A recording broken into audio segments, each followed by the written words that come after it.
Hello बच्चों, कैसे हो आप सब लोग। Good evening to all of you. कैसे हैं आप सब लोग बेटा। Good evening, good evening. क्या मेरी आवाज़ आप लोगों को आ रही है बेटा बढ़िया तरीके से? जल्दी से बताइए, जल्दी से बताइए। अगर बढ़िया तरीके से आवाज़ आ रही है तो चैट पे लिख के बताइए। Good evening, good evening. कैसे हो आप सब लोग बेटा? आई होप बढ़िया हैं, मज़े में हैं। कल की छुट्टी थी आप लोगों की। आई होप सभी लोगों ने थोड़ा बहुत पढ़ाई तो कर ली होगी। देखो, बैकलॉग अगर था तो आपको कवर करने का टाइम मिला है इस वीक में। एंड मैथ्स में भी जो चैप्टर चल रहा है वो उतना मुश्किल नहीं है। देखो, कॉन्सेप्ट पॉइंट ऑफ व्यू से उसमें वही सब कॉन्सेप्ट हैं, बार बार हम क्वेश्चंस में लगाए जा रहे हैं। तो आपकी problem solving skills definitely improve हो रही होंगी इस हफ्ते जो आपने मैथ्स पढ़ी है। डीपीपी भी सॉल्व करी है। अब डीपीपी का, लास्ट डीपीपी का भी मैं सोल्यूशन आप लोगों को नहीं पहुंचा पाया हूं, बट कल तक आप लोगों को दोनों डीपीपीज का सोल्यूशन मिल जाएगा। That is DPP number 4 and DPP number 5, right. चलिए, तो एक एडवांस का सेशन मैंने कल दिया था। आई होप आप लोगों ने वो देख लिया है। नहीं देखा है तो कोई बात नहीं, वीकेंड पे देख लेना। ट्रिग्नोमेट्री 1 के ऊपर जेई एडवांस से रिलेटेड हमने एक अलग डिस्कशन किया है। कुछ बढ़िया बढ़िया क्वेश्चंस, कॉन्सेप्ट्स आपको मैंने उसमें बताए हैं। और और एक और चीज, हाँ, कल मैंने 1 घंटे का एक लेक्चर दिया था जो शायद कल आपके पास पहुंच नहीं पाया था किसी कारणवश, टेक्निकल प्रॉब्लम की वजह से। दैट इज लेक्चर नंबर 5 जो था, वो 1 घंटे का ही सेशन था। PYQs था, रिकॉर्डेड सेशन मैंने आप लोगों को दे दिया था, जस्ट फॉर कि जो लोग खाली हैं कल के दिन वो देख सकें। बट कल नहीं पहुंच पाया, कोई बात नहीं। तो आज अगर आप अभी उसको नहीं देख पाए हैं, घबराने वाली कोई बात नहीं है। उसको आप देख लीजिएगा, क्योंकि वो एक सेपरेट चीज है। उसमें बस हमने क्वेश्चन सॉल्व करे हैं। उसमें हम जो आज थ्योरी में करने वाले हैं उससे कोई खास लेना देना नहीं है उस चीज का, राइट। तो अगर लेक्चर 5 जो मैंने 1 घंटे की रिकॉर्डिंग दी थी, अगर आपने अभी नहीं भी देखी है तो उसको कल देख लेना, परसों देख लेना, जब टाइम मिले देख लेना। और उसको क्वेश्चंस कर भी लेना साथ साथ अटेम्प्ट, राइट। तो आज के लेक्चर में ऐसा नहीं है कि अगर लेक्चर 5 तुमने नहीं देखा है वो रिकॉर्डिंग तो आपको समझ नहीं आएगा, कुछ नहीं। वो तो सब क्वेश्चंस थे उस लेक्चर में, सिर्फ हमने PYQs और क्वेश्चंस ही कवर किए थे। हाँ, चलिए। देख लिया सर, देख लिया। हाँ हाँ, एडवांस वाला लेक्चर हार्ड था सर। तो एडवांस वाला लेक्चर तो हार्ड होना ही था भाई। तुम्हें क्या लगा एडवांस वाला लेक्चर क्या तुम्हें हलवा लेक्चर दे दूंगा मैं? बहुत आसान आसान चीजें तुम्हें दे दूंगा? नहीं। अभी तो बेटा ऐसे ही लेवल वाइज लेवल बढ़ते जाएंगे। अभी तो तुम्हें लग रहा होगा तुमने ट्रिग्नोमेट्रिक आइडेंटिटीज पढ़ ली, एडवांस लेक्चर देखा तो देखा रे यार ये क्या क्या आ गया। अभी जब सेकंड टाइम रिवीजन के लिए एडवांस का ही लेक्चर दूंगा तो और लेवल बढ़ाऊंगा उसमें। तो इस तरह से हम धीरे धीरे करके बेटा लेवल बढ़ाएंगे, तभी आपको मजा आएगा और तभी आप कुछ नया सीखेंगे। हाँ, कुछ नया सीखेंगे तभी आपको मजा आएगा। ठीक है, तो जेई की तैयारी देखो, उसमें यही तो फायदा है। उसमें रोज कुछ नया सीख सकते हो आप, चाहे वो चैप्टर आप 10 बार कर चुके हो, बट जब 11वीं बार रिवीजन कर रहे हो तब भी आप उसमें कुछ नई चीजें सीख सकते हैं। तो पीवा जो मैंने एडवांस का सेशन दिया था उसको अच्छी तरह देखिएगा। एक एक क्वेश्चन बहुत इंपॉर्टेंट है उसमें। धीरे धीरे, अभी शायद आपको बहुत टफ लग रहा होगा, थोड़े दिन बाद सेकंड लेक्चर का दूंगा, थर्ड लेक्चर का दूंगा, तो धीरे धीरे चीजें ईजी लगने लगेंगी। जैसे तुम्हें बेटा लेक्चर्स में लगने लगा ना, स्टार्टिंग में जब लेक्चर्स किए थे हमने, जेई की तैयारी शुरू की थी, तो तुम्हें कितना ज्यादा टफ लगता था। अब धीरे धीरे करके चीजें नॉर्मलाइज हो रही हैं। तो वैसा ही एडवांस की सीरीज में भी होगा। स्टार्टिंग में एडवांस की सीरीज शुरू करिए, 1-2 लेक्चर काफी टफ लगेंगे, धीरे धीरे फिर तुमसे भी क्वेश्चंस उसमें होने लग जाएंगे। चलिए आगे बढ़ते हैं बेटा, आगे बढ़ते हैं। हाँ, आगे बढ़ते हैं। चलो, तो आज हम लोग क्या करने वाले हैं? लेक्चर नंबर 6 ट्रिग्नोमेट्रिक इक्वेशंस का करने वाले हैं। जल्दी से बताइए कि आप फुल एनर्जी के साथ, फुल जोश के साथ बेटा आप लोग रेडी हैं आज का लेक्चर करने के लिए, या फिर नहीं सर हम तो डिमोटिवेटेड हैं? सर जल्दी बताइए कैसा लग रहा है आपको, क्या फील हो रहा है? सर लास्ट में अलजेब्रा वाला पार्ट टफ था एडवांस्ड में। हाँ वही तो, वो क्यूबिक इक्वेशन उसमें करेंगे हम, क्वाड्रेटिक के साथ भी पढ़ेंगे। Yes sir, yes sir, ready ready, बहुत बढ़िया। बस यही जोश चाहिए भाई, इसी जोश के साथ पढ़ाई करते रहो। बहुत बढ़िया। बहुत बढ़िया, बहुत बढ़िया।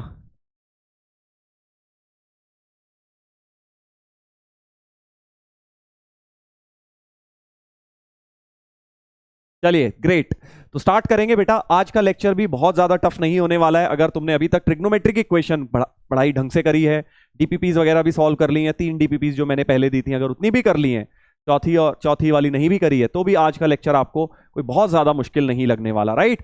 तो क्या करने वाले हैं जल्दी से देखते हैं बेटा। आज के लेक्चर में हम ये मेन दो चीजें पढ़ेंगे। एक तो हम ग्राफिकल अप्रोच देखेंगे, ग्राफ बना बना के भी कई बार ट्रिग्नोमेट्रिक इक्वेशन इजीली सॉल्व हो जाती हैं। ऑल्दो ग्राफ का मेथड देखो डिटेल में तो 12th में आएगा, डिटेल में जो ग्राफिकल मेथड है ना वो 12th में आएगा कैलकुलस में, बट अभी तुम्हें हल्का फुल्का सा ग्राफ के बारे में ट्रिग्नोमेट्रिक इक्वेशन सॉल्व करना with the help of graph सिखाऊंगा। सारे ग्राफ के क्वेश्चन अभी नहीं करेंगे क्योंकि 12th में, वरना क्या करेंगे, राइट। 12th में आएगा मेन ग्राफ। और इसके अलावा आज हम सीखेंगे ट्रिग्नोमेट्रिक इनइक्वेशन।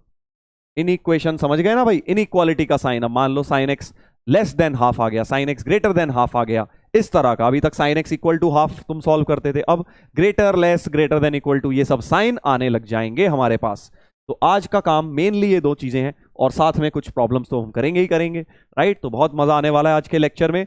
ये दो चीजें हम पढ़ने वाले हैं, ग्राफिकल अप्रोच, ग्राफ के थ्रू ट्रिगो इक्वेशन सॉल्व करना, और इनइक्वालिटीज को सॉल्व करना। चलिए बिफोर वी स्टार्ट एक बार जल्दी से एक क्वेश्चन लेके रिवाइज करते हैं अपने कॉन्सेप्ट्स और फिर आगे बढ़ेंगे।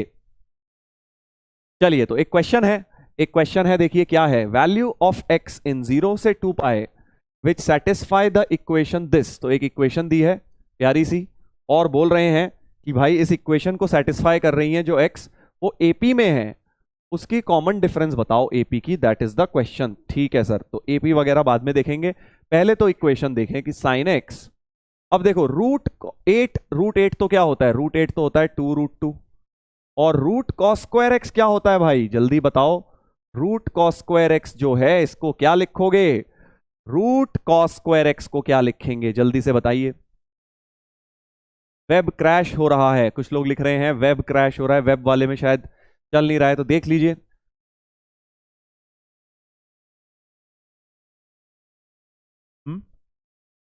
ऐप पर आई थिंक चल रहा है, नहीं नहीं वेब पे चल रहा है अपना, तो वेब तो चल रहा है बेटा, हमारा तो चल रहा है। चलिए देखिए, हाँ तो मॉड आएगा, very good. Root cos square x, मैंने आपको ये बात बताई थी, रूट टी स्क्वायर को कभी भी टी नहीं लिखना, हमको क्या लिखना है, मॉड टी लिखना है। तो बस इसी फंडे के ऊपर ये क्वेश्चन बेस्ड है कि रूट कॉस स्क्वायर एक्स को क्या लिखोगे, मॉड कॉस एक्स लिखोगे। 2√2 को बाहर कर लेता हूं, साइन एक्स और mod cos x equal to 1। बस अब तो क्या है, case 1 cos x positive, case 1 बना लूंगा कॉस एक्स पॉजिटिव, और केस 2 बना लूंगा बेटा कॉस एक्स को नेगेटिव। केस 2 बना लेंगे कॉस एक्स नेगेटिव, तुम समझ गए, क्योंकि मॉड है सर, दो केसेस बनेंगे, कॉस एक्स पॉजिटिव, एक जगह इक्वल भी कर लिया, और कॉस एक्स नेगेटिव। जल्दी से बेटा आप जल्दी से इसको खोलते हैं। तो 2√2 sine x cos x, positive है तो पॉजिटिव से ही खुलेगा, और नेगेटिव है कॉस एक्स तो मॉड जो है नेगेटिव से खुल जाएगा। 2√2 sine x cos x equals to 1 हो जाएगा। अब देखो 2 साइन एक्स कॉस एक्स तो क्या होता है, साइन 2x होता है, तुम्हें पता है बेटा, जब भी 2 साइन एक्स कॉस एक्स दिख जाए साइन 2x, और सर √2 जो था उसको नीचे ले जाइए, इधर 1 के नीचे ले गए, इधर से भी ऐसा ही कुछ, साइन 2x इक्वल्स टू -1/√2 हो जाएगा बेटा, ऐसा कुछ हो जाएगा, राइट। और अब क्या करना है, मुझे जनरल सोल्यूशन तो लिखनी नहीं है, प्रिंसिपल लिखनी है। तो याद करो प्रिंसिपल का मतलब, सर 2x की वैल्यू अब हम लिख लेंगे 2x 1/√2। अब तुम ओरली करो बेटा, ये सब चीजें अब तुम ओरली कर सकते हो। 1/√2 पॉजिटिव फर्स्ट क्वाड्रेंट या फिर सेकंड क्वाड्रेंट, ये दो आ गई। अब मेरा सवाल ये है, क्या इसके अलावा भी कुछ लिखूंगा या फिर इस केस में से यही दो आएंगी, जल्दी से बताइए, जल्दी से बताइए। वेब क्रैश हो रहा है सर, काफी सारे लोगों का वेब क्रैश हो रहा है, एक बार चेक कर लेते हैं।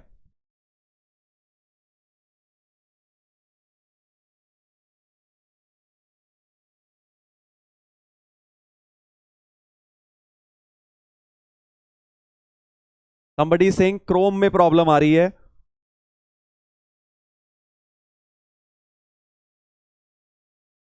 तो माइक्रोसॉफ्ट एज में भी ट्राई कर सकते हैं आप।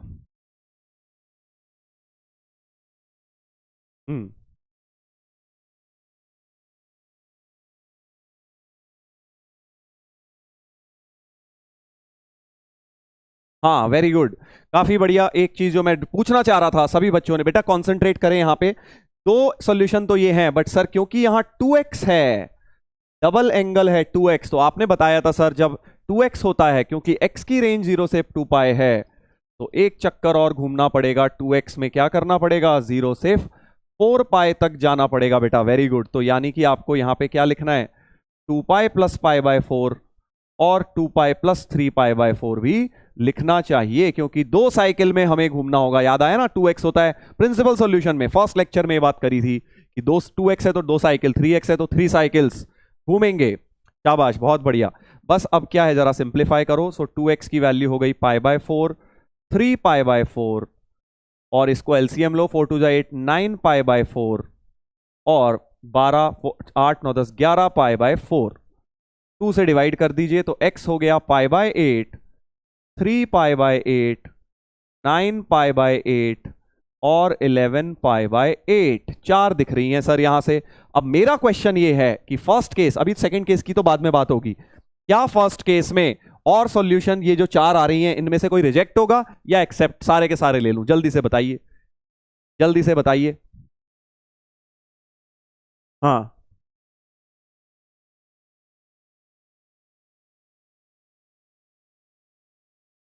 जल्दी से बताइए।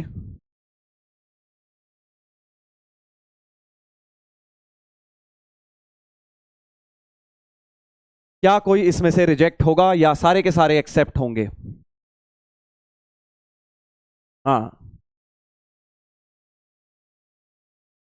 ऑल एक्सेप्टेड कुछ लोग लिख रहे हैं, 2 रिजेक्टेड। Very good. क्योंकि बेटा आपको मैंने हमेशा एक बात बोली है कि जब भी सॉल्यूशन आया और केस बनाया है, तो केस क्या बनाया है, cos x पॉजिटिव, तो आपको कौन सा आंसर लेना है, फर्स्ट या फिर जो फोर्थ क्वाड्रेंट में आ रहा है वही आंसर ले सकते हैं, क्योंकि cos x पॉजिटिव रखना है तो ऐसा x लेना है जो कि फर्स्ट या फोर्थ क्वाड्रेंट में ही आ रहा होगा। Right, very good. तो पाई बाय 8 तो फर्स्ट क्वाड्रेंट का एंगल है। अब देखो मैं कैसे फास्ट चेक करता हूं कि कौन सा फर्स्ट क्वाड्रेंट में है कौन सा नहीं है। देखो 3 पाई बाय 8, अब तुम लोग क्या करते हो, शायद तुम उसको रेडियन को डिग्री में चेंज करते हो, मैं फास्ट करता हूं। देखो कैसे, मुझे एक बात पता है, इधर देखो, वैसे तो मैं ओरली कर लेता हूं, तुम्हें समझाने के लिए बता रहा हूं कि भाई देखो 4 पाई बाय 8 जो होता है ये होता है पाई बाय 2, है ना, 4 पाई बाय 8 पाई बाय 2 होता है। तो 4 पाई बाय 8 जो है बड़ा होगा 3 पाई बाय 8 से, मानते हो कि नहीं? क्योंकि ऊपर 4 है नीचे तो 8 ही है, तो अगर ऊपर 4 है 3 है तो 4 पाई बाय 8 बड़ा होगा। यानी कि क्या मैं ये बोल सकता हूं 4 पाई बाय 8 यानी कि पाई बाय 2 जो है बड़ा है 3 पाई बाय 8 से, यानी 3 पाई बाय 8 क्या हो गया, छोटा हो गया पाई बाय 2, और पाई बाय 2 तो 90 है, यानी 3 पाई बाय 8 90 से छोटा एंगल है, यानी कि फर्स्ट क्वाड्रेंट का है, ये भी फर्स्ट का है, ये भी फर्स्ट का है, इसलिए ये दोनों तो एक्सेप्ट होंगे बेटा, ये दोनों तो एक्सेप्ट होंगे। एंड 9 पाई बाय 8 का क्या होगा, सोचो 8 पाई बाय 8 होता तो भाई 9 पाई बाय 8 जो है बड़ा है 8 पाई बाय 8 से। राइट, 8 पाई बाय 8 तो पाई है, तो पाई से जस्ट बड़ा है, यानी कि 180 से जस्ट बड़ा एंगल है, यानी कि ये किसमें आ जाएगा, ये रिजेक्ट होगा बेटा, क्योंकि ये आपका थर्ड क्वाड्रेंट में आ रहा है, पाई से जस्ट बड़ा एंगल हो गया, 180 प्लस थीटा कुछ बन रहा है, ऐसे ओरली देखना है तुम्हें। 11 पाई बाय 8 की कहानी क्या है, अब सर डिग्री में करें क्या, नहीं तुम्हें डिग्री में नहीं करना, फालतू टाइम वेस्ट होगा। देखो 11 पाई बाय 8 को भी मैं ऐसे ही चेक करूंगा, 11 पाई बाय 8 जो है लेस देन 12 पाई बाय 8 है, ये तो मानते हो। 11 पाई बाय 8 क्या है, 12 पाई बाय 8 से तो सर कम है, ध्यान से सुनना, 11 पाई बाय 8 कम है 12 पाई बाय 8 से, और 12 पाई बाय 8 कितना है, अगर 4 काटा जाए इन दोनों में से तो 3 पाई बाय 2 है, 3 पाई बाय 2 हो गया ना, 4 कट के 3 पाई बाय 2 मतलब 270 डिग्री से, यानी कि 11 पाई बाय 8 270 से जस्ट कम है। 270 से जस्ट कम का क्या मतलब हो गया, ये 90 ये होता है 270, इससे जस्ट कम मतलब थर्ड क्वाड्रेंट में ही, यानी ये भी थर्ड क्वाड्रेंट का ही एंगल है बेटा, यानी ये दोनों रिजेक्ट हो जाएंगे, ये दोनों रिजेक्ट, क्योंकि थर्ड क्वाड्रेंट में एएसटीसी रूल से cos x तो हमें पॉजिटिव रखना है, इसलिए ये वाला और ये वाला आप कर देंगे बेटा रिजेक्ट, ये दो आपके रिजेक्ट हो जाएंगे, ये वाला रिजेक्ट और ये वाला रिजेक्ट, दो आंसर्स, पहले दो एक्सेप्ट हो जाएंगे। हाँ वेरी गुड वेरी गुड, सही सही सोच रहे हो, क्योंकि cos x वहां पे बेटा नेगेटिव होता है। अब अगर तुम ये समझ गए तो जल्दी से अब इसको भी ऐसे सॉल्व करके देखो, इसमें से कौन कौन से एक्सेप्ट होंगे केस 2 में से, जल्दी से देखिए। तो 2x जो होगा क्या क्या होगा, सोचो, ओरली लिखना है, 1 - 1/√2 third and fourth, third quadrant मतलब 5 पाई बाय 4, समझ गए ना, पाई प्लस पाई बाय 4, और इधर 2 पाई माइनस पाई बाय 4 मतलब 7 पाई बाय 4। और सर एक चक्कर और घूम लो, एक चक्कर और घूम लो, क्योंकि 2x है तो 5 पाई बाय 4 प्लस 2 पाई और 7 पाई बाय 4 प्लस 2 पाई। तो जल्दी से इनको अब सिंप्लीफाई करके लिखिए, 5 पाई बाय 8, 7 पाई बाय 8 और 8 5 13 पाई बाय 8 और 8 7 15 पाई बाय 8। अब मुझे इसमें से कौन कौन से रिजेक्ट करने हैं जल्दी से बताइए। वेब इज वर्किंग नाउ, काफी लोग लिख रहे हैं, शायद अब काम करने लगा है, तो जो लोग वेब पे जाना चाहें एक बार चेक कर लें। हाँ, 5 पाई बाय 8। अब जल्दी से बताइए कौन कौन सा एक्सेप्ट होगा। फिर से वही, अब मुझे वो एक्सेप्ट करने हैं जिसमें cos x क्या है बेटा, नेगेटिव है। cos x जिसमें नेगेटिव है वो मुझे लेना है, यानी अब मुझे सेकेंड और थर्ड क्वाड्रेंट वाले लेने हैं। देख रहे हो कैसे मॉड्यूलस मिक्स होता है, छोटा सा मॉड का कॉन्सेप्ट ट्रिग्नोमेट्री के क्वेश्चन को इसने पूरा हिला डाला है ना। और अब क्या होगा, अब जल्दी से बताइए, 5 पाई बाय 8, 5 पाई बाय 8 क्या एक्सेप्ट होगा या रिजेक्ट होगा, जल्दी से बताइए। 5 पाई बाय 8 के लिए पोल स्टार्ट कर रहा हूं मैं। 5 पाई बाय 8 पोल से बताएंगे, एक्सेप्ट मतलब थम्स अप करेंगे, नहीं तो बेटा थम्स डाउन करेंगे। जल्दी से पोल पे बात करेंगे, पोल। हाँ, तो मैं पोल स्टार्ट कर रहा हूं बेटा। क्या बोल रहा हूं मैं, 5 पाई बाय 8 के बारे में बताना है, एक्सेप्ट मतलब थम्स अप, रिजेक्ट मतलब थम्स डाउन। जल्दी से पोल स्टार्ट करेंगे। पोल शायद वर्क नहीं कर रहा है, कर गया। देखिए क्या आप लोगों के पास पोल आ रहा है, ध्यान से देखना भाई। Question case cos x negative चाहिए, क्या 5 पाई बाय 8 एक्सेप्ट होगा या रिजेक्ट होगा, जल्दी से बताइए।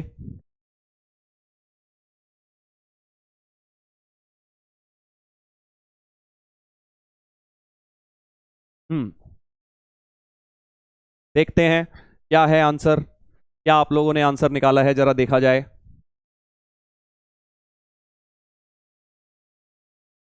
70% लोगों ने बोला एक्सेप्ट, वेरी गुड बेटा, 70% लोग सही हैं, क्योंकि अब आपको cos x नेगेटिव चाहिए। और ये कौन से क्वाड्रेंट का, 5 पाई बाय 8। इसी लॉजिक से सोचो, 5 पाई बाय 8 जो है 4 पाई बाय 8 से जस्ट बड़ा हो गया, राइट। 5 पाई बाय 8 जो है 4 पाई बाय 8 से जस्ट बड़ा है, यानी 90 से जस्ट बड़ा है। तो 5 पाई बाय 8 90 से जस्ट बड़ा है, यानी ये सेकेंड क्वाड्रेंट का है।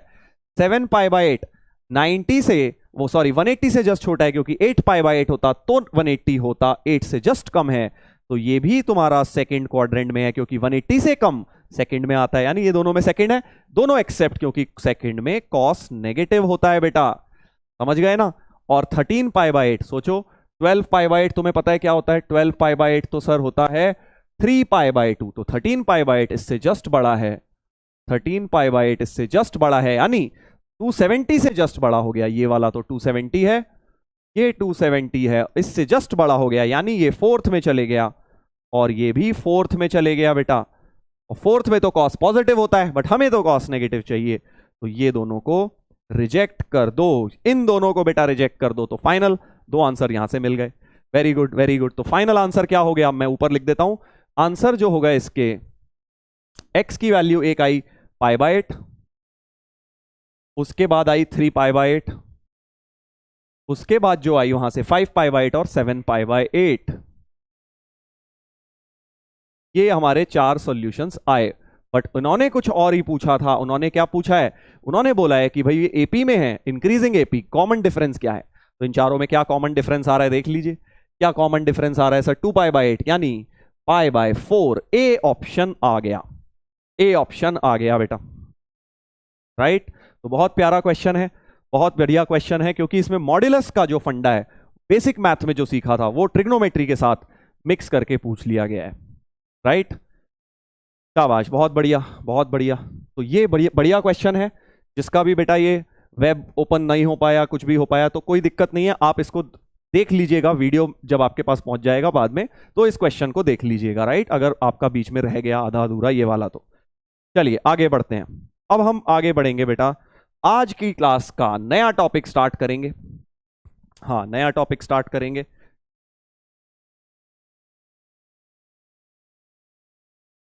हाँ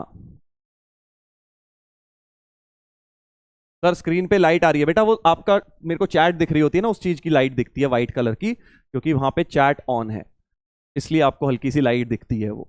चलिए अब ध्यान से देखेंगे सब लोग सामने देखेंगे। अब हम नया कॉन्सेप्ट शुरू कर रहे हैं, हाँ जल्दी से देखेंगे। सामने देखें सब लोग।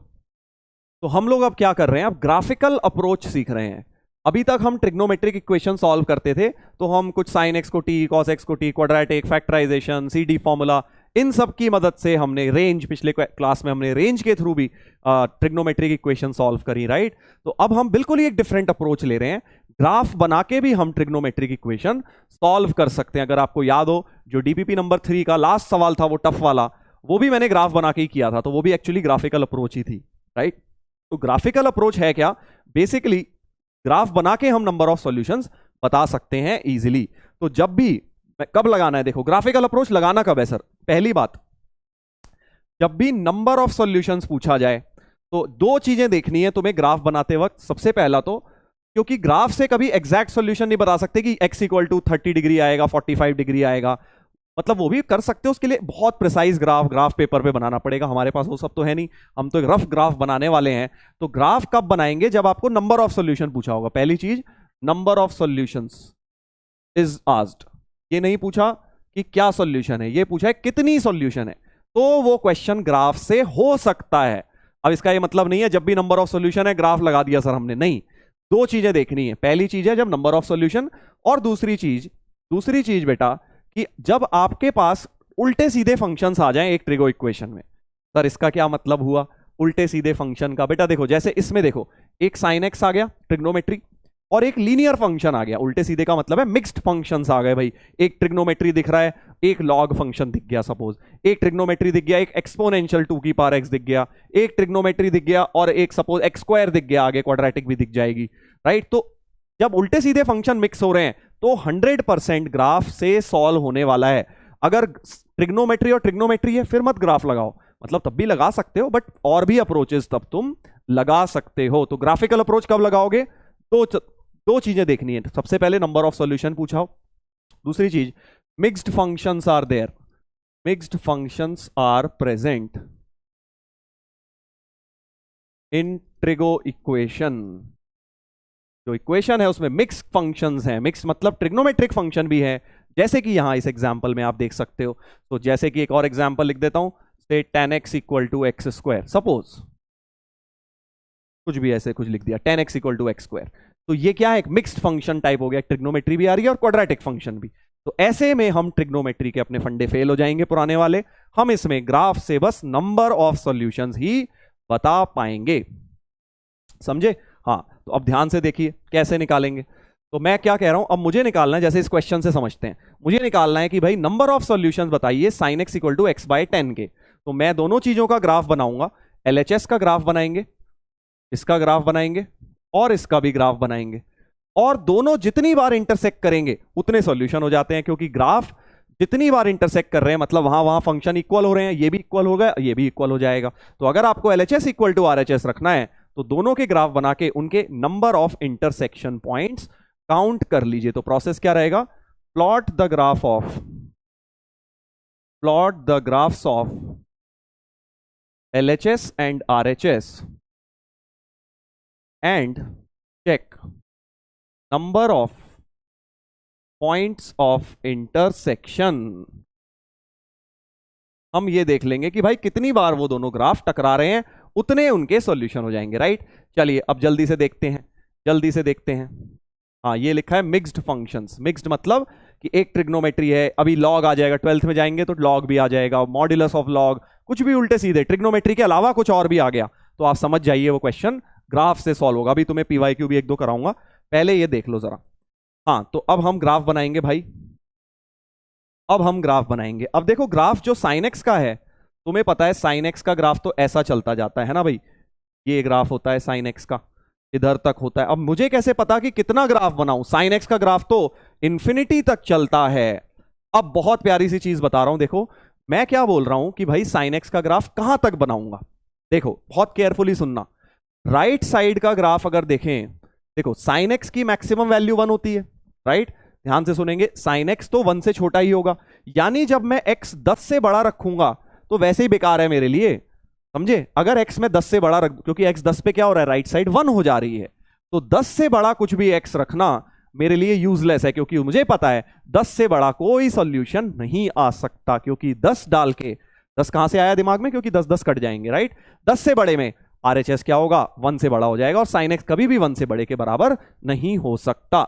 यानी कि बेटा मैं क्या करूंगा कि x को मैक्सिमम 10 तक ही ट्राई करूंगा, ग्राफ में x को मैक्सिमम 10 तक बनाऊंगा, और सिमिलरली -10 तक बनाऊंगा ग्राफ, -10 ताकि -1 तक रहे, क्योंकि sin x की बेटा सिंपल सी बात है, sin x की रेंज होती है -1 से 1, और sin x की वैल्यू x/10 दी है ना भाई, इनइक्वालिटी लगा लो। तो जैसे ही 10 मल्टीप्लाई करोगे तो x की वैल्यू -10 से 10 में ही हम लोग बात करेंगे, ठीक है जी। अब 10 लगभग क्या होता है, देखो हमें तो ये पाए पता है भाई, हमें तो ये पता है 0 है, पाए है, ये 2 पाए है।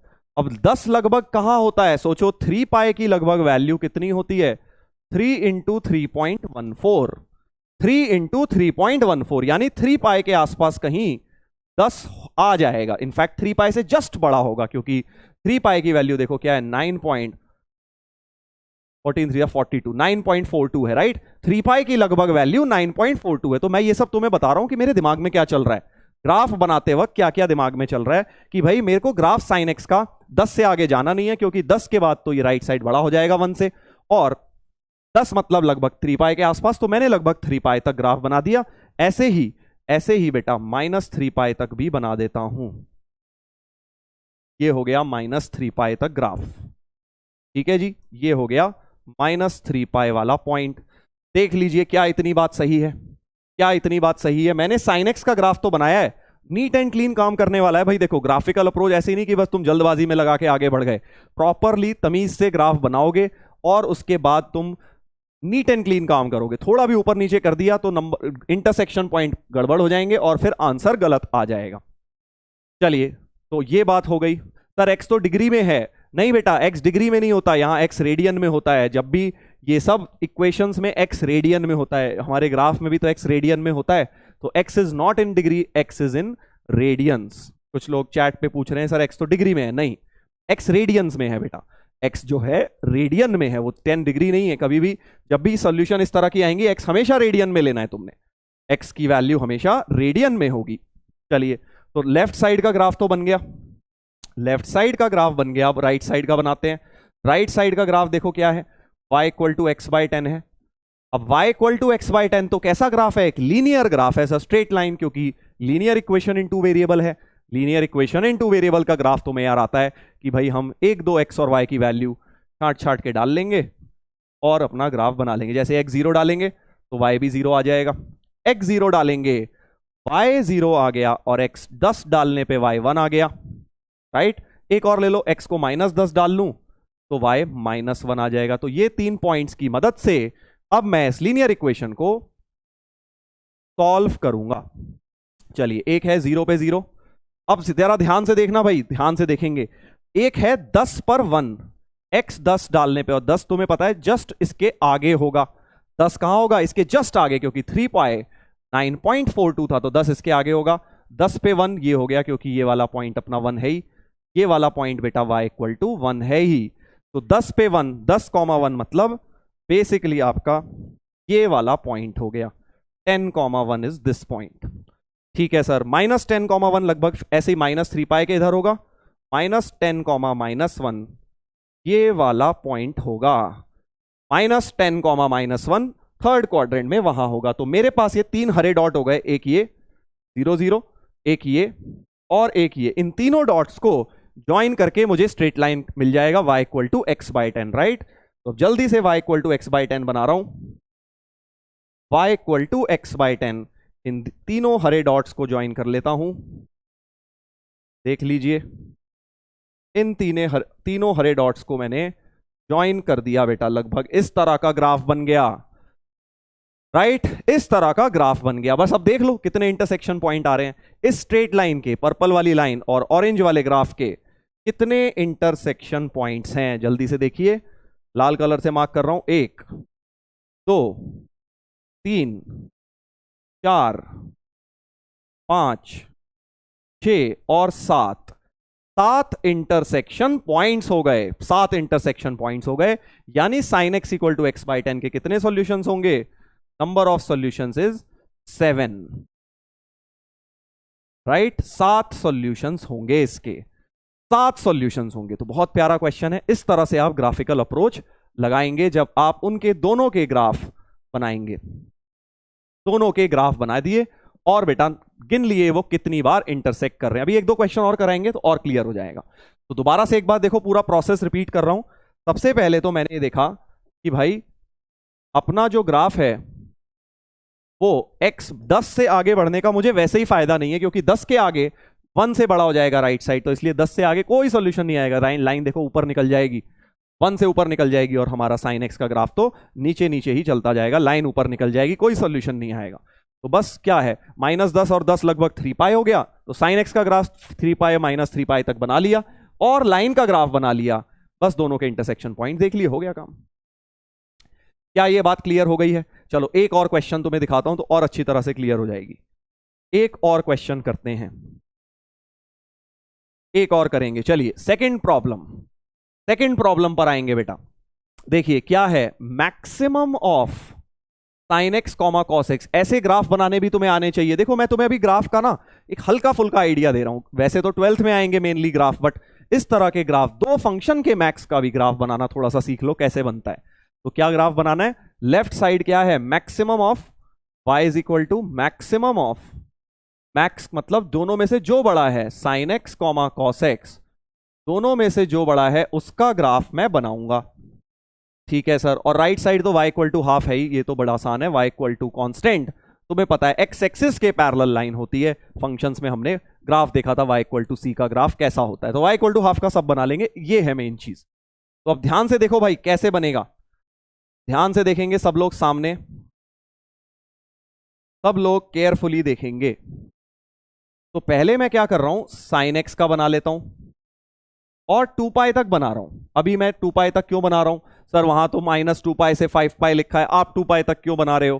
तो बेटा एक चीज होती है पीरियड, तुम्हें याद होगा साइन एक्स कॉस एक्स का पीरियड क्या होता है, 2 पाई होता है। तो ये पूरा ग्राफ तो 2 पाई के बाद रिपीट करना ही करना है, मुझे पता है। तो मैं 2 पाई तक बना लेता हूं, आगे पीछे रिपीटिशन होने वाला है। अब ध्यान से देखेंगे, ध्यान से देखेंगे, ये हो गया साइन एक्स का और इसी के साथ अब कॉस एक्स का भी। जिन दो फंक्शंस का मैक्स बनाना है दोनों का ग्राफ एक साथ बना लो पहले, ठीक है, दोनों का एक साथ। ठीक है सर, पहले भी बनाया था हमने, ऐसा याद होगा आप लोगों को, साइन एक्स और कॉस एक्स का एक साथ बनाया था हमने, और ये वाला पॉइंट हो गया था 3 पाई बाय 2, ये पॉइंट हो गया था 2 पाई। ठीक है सर।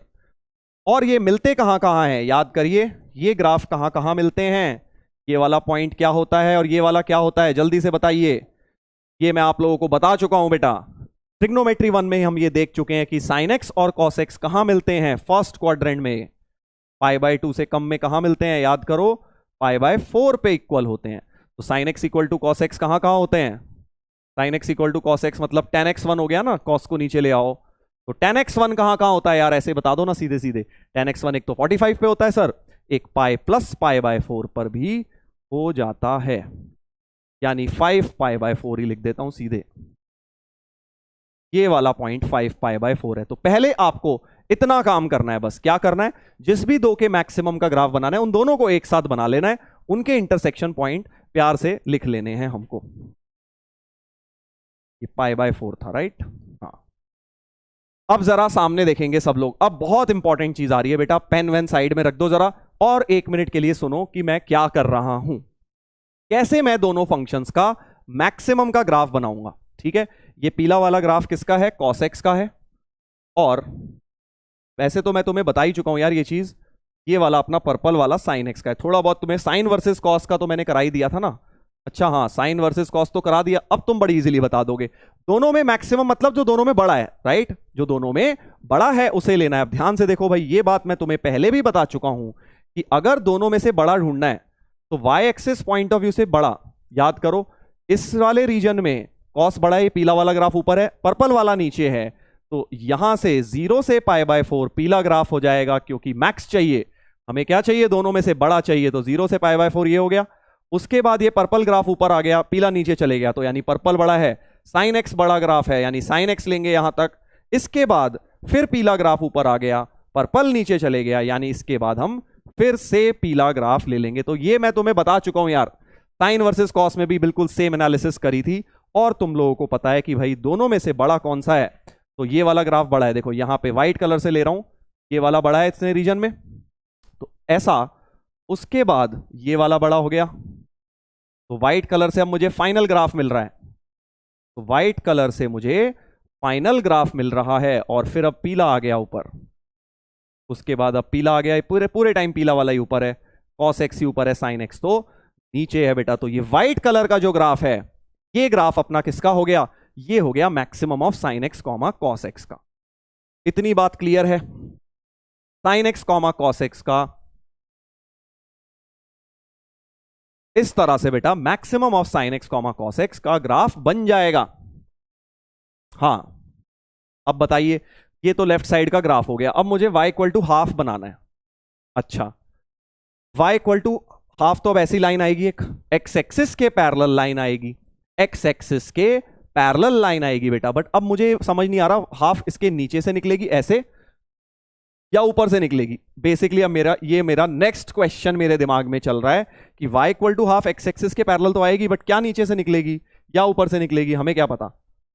तो भाई उसके लिए ये पता लगाओ, ये पॉइंट क्या है, ये क्या है सर, ये तो 1/√2 है ना भाई, क्योंकि यहां sin x और cos x दोनों क्या होते हैं, इक्वल टू 1/√2, 45 डिग्री π/4 पे दोनों 1/√2 होते हैं। ठीक है, तो 1/√2 लगभग कितना है, चेक करो जरा। 1/√2 की वैल्यू रैशनलाइज कर दो ना, √2/√2 कर दो, तो √2/2 हो गया, √2 मतलब 1.41 अपॉन 2, तो लगभग ये 0.7 के आसपास है। सो 1/√2 लगभग 0.7 के आसपास होता है, ये क्या है, लगभग 0.7 के आसपास है।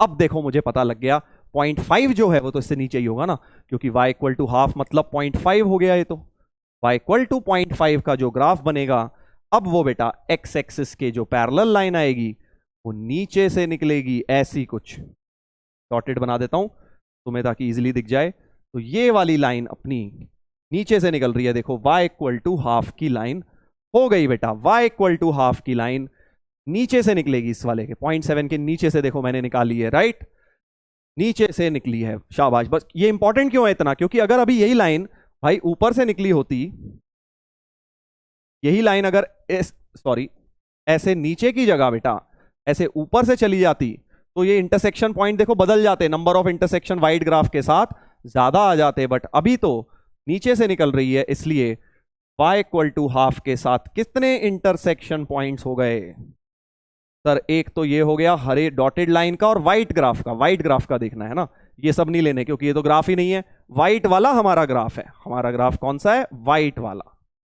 तो दो सॉल्यूशंस हो गए, इसके maximum of sin x cos x और y इक्वल टू हाफ के 0 से 2π में। प्लीज नोट, अभी सॉल्यूशन किस में आए हैं, 0 से 2π में आए हैं। सो बेसिकली मैं क्या लिख देता हूं यहां, 2 सॉल्यूशंस इन 0 से 2π, एक साइकिल में 0 से 2π में 2 सॉल्यूशंस आए भाई, एक साइकिल में कितनी साइकिल दी हुई हैं, बस अब तो वही कर लो, अपना यूनिटरी मेथड लगा लो भाई कि एक साइकिल में 2, तो 2 सॉल्यूशन और आ जाएंगी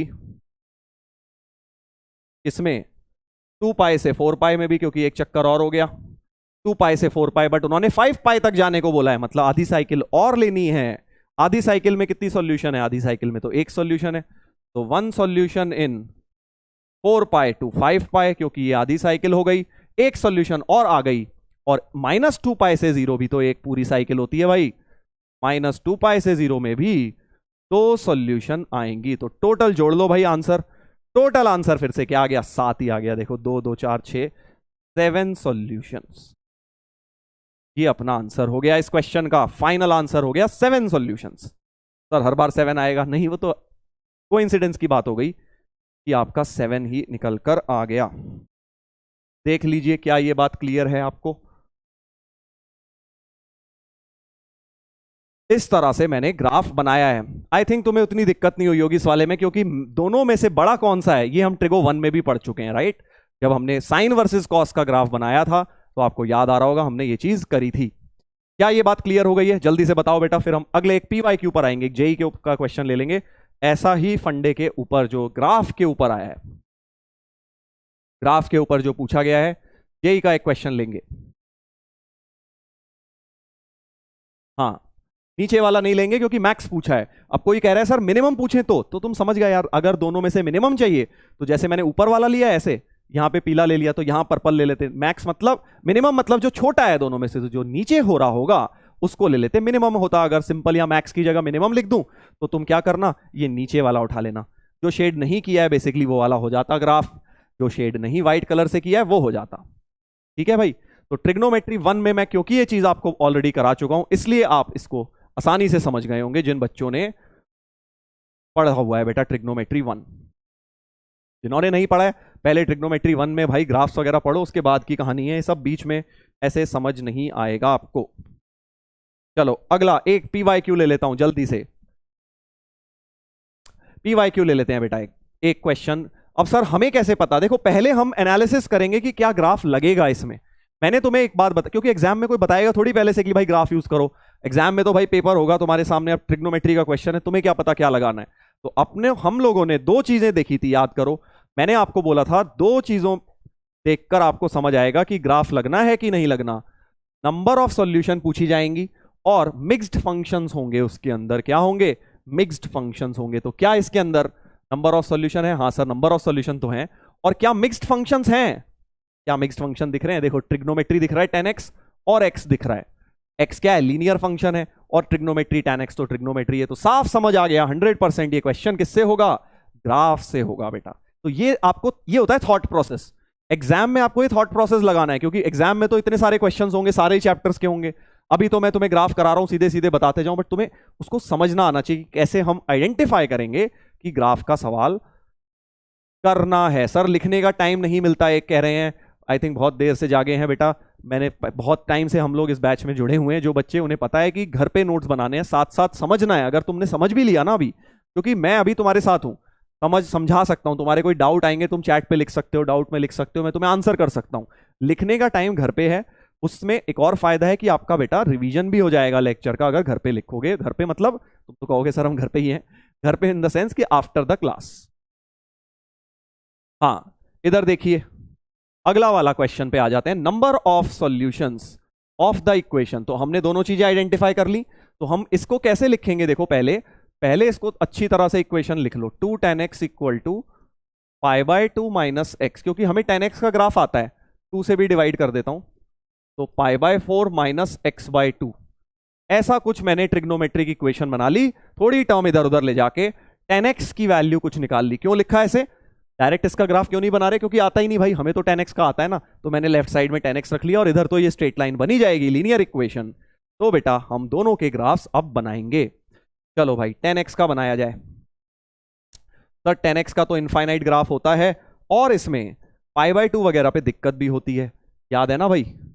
10x के, अब मुझे पता है तुम में से बहुत लोगों को ग्राफ याद नहीं होंगे, बस देख रहे हो हाँ सर याद आ गया आपने बना दिया। तो नहीं बेटा ऐसे नहीं करना है, तुम्हें ग्राफ अच्छी तरह से आने चाहिए। ये होता है 10x का ग्राफ। अब सर कब तक बनाता रहूं ये सब, कब तक बनाता रहूं? अभी तो भाई दो बना लिए मैंने, जरूरत पड़ेगी तो चलो ऐसे आगे चलता जाएगा। ये कहानी तुम्हें पता है, बार बार 10x का ग्राफ रिपीट करता है, समझे, 10x का ग्राफ रिपीट करता है। ठीक है सर, पीला वाला ग्राफ हो गया 10x का। अब दूसरा बनाया जाए π/4 माइनस x/2 का।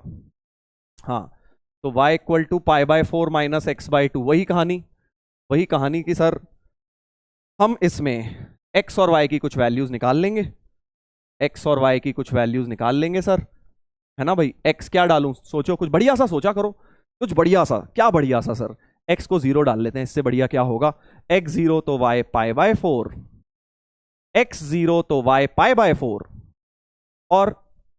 और क्या है सर, और क्या अच्छा सा डालूं। देखो y0 डाल लो ना, ये सोचो y कब 0 होगा, y0 कब हो रहा है, जब x को π/2 डाल रहा हूं, देख लो सही है ना। x को π/2 डालूंगा, π/2/2 π/4 कट के y। 2 पॉइंट्स भी बहुत होते हैं वैसे, देखो 2 पॉइंट से लाइन बन जाती है, तो 2 पॉइंट निकाल लिए बहुत है, तीसरा मन है तो निकाल लो, नहीं तो ऐसा कोई जरूरी नहीं है।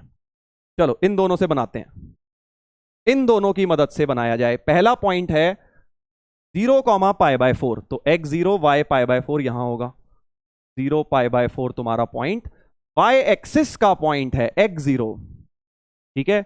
और उसके बाद बेटा π/2 0, π/2 तो ये वाला ही पॉइंट होता है, एक्स इक्वल टू π/2 होती है वाली लाइन, तो π/2 0 तुम्हारा ये वाला पॉइंट हो गया। इन दोनों को ज्वाइन कर दो, इन दोनों को ज्वाइन कर दो, बस ग्राफ बन गया। इन दोनों को ज्वाइन कर दीजिए, हरे रंग से बना रहा हूं, तो ये अपना स्ट्रेट लाइन का ग्राफ बन गया बेटा, स्ट्रेट लाइन का ग्राफ बन गया।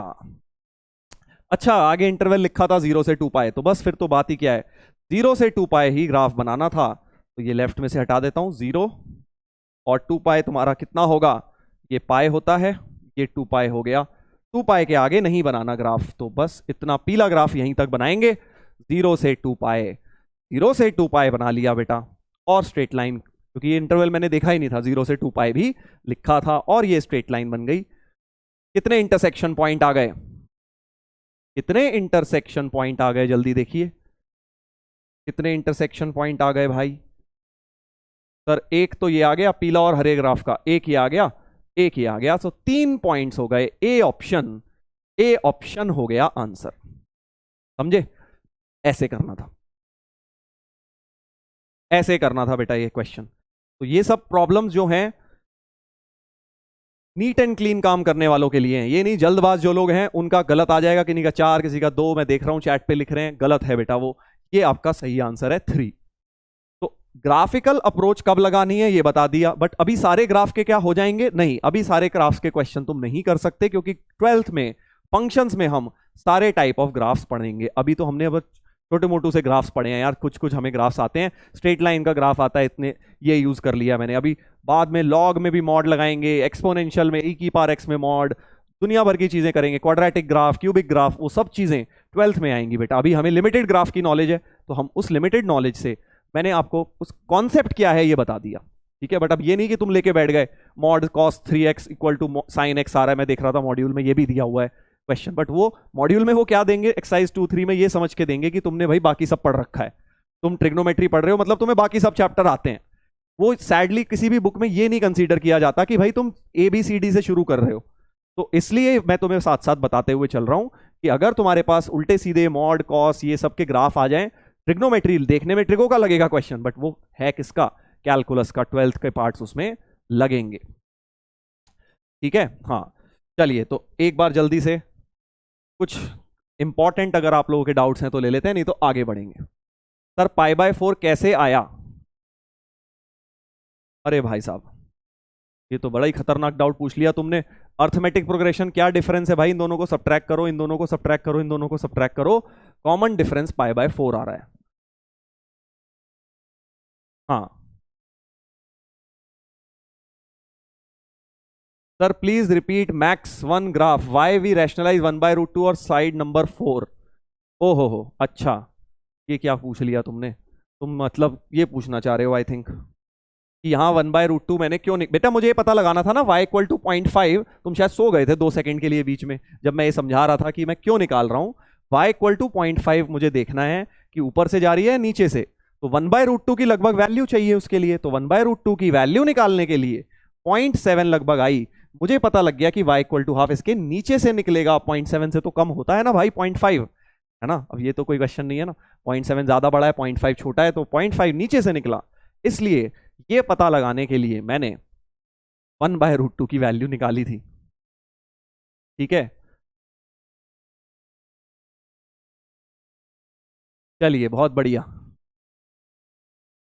बढ़िया है भाई, अच्छी बात है। कुछ लोग आई थिंक लेट ज्वाइनर्स हैं, उनको उनके इस तरह के डाउट्स आ रहे हैं यार, तुम लोग ये जेनरिक जेनरिक जेनरिक चीजें पूछ रहे हो लेक्चर से रिलेटेड कुछ। सर जुलाई में सैटरडे को क्लास होगी क्या, जी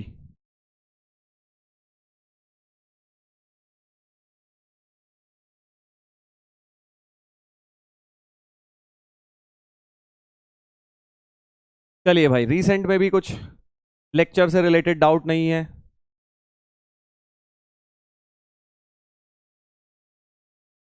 चलो भाई आगे बढ़ते हैं, अभी ये सब चीजों का टाइम नहीं है बात करने का, क्योंकि वरना फिर ऑफ टॉपिक चले जाएंगे।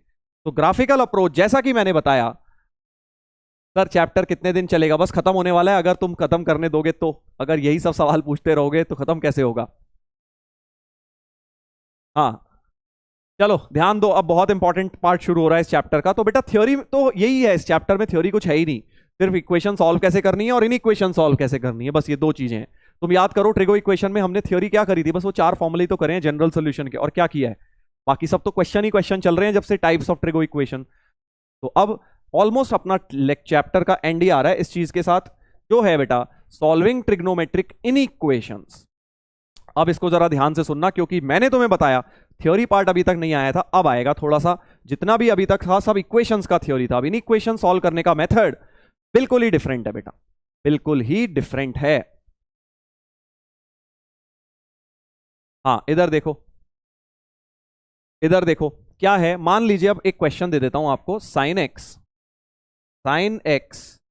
Greater than equal to half. अभी तक मैं क्या दे रहा था, sine x equal to half, तो तुम जनरल सोल्यूशन लगा देते थे, एन पाई प्लस माइनस 1 की power n into pi by 6 लगा के आगे बढ़ जाते थे। बट अब मान लीजिए sine x greater than equal to half दे दूं, तो बेटा अब इसका कोई, पहली बात तो कोई फॉर्मूला नहीं है, ट्रिग्नोमेट्रिक इनइक्वेशन का कोई फॉर्मूला नहीं होता सॉल्व करने का।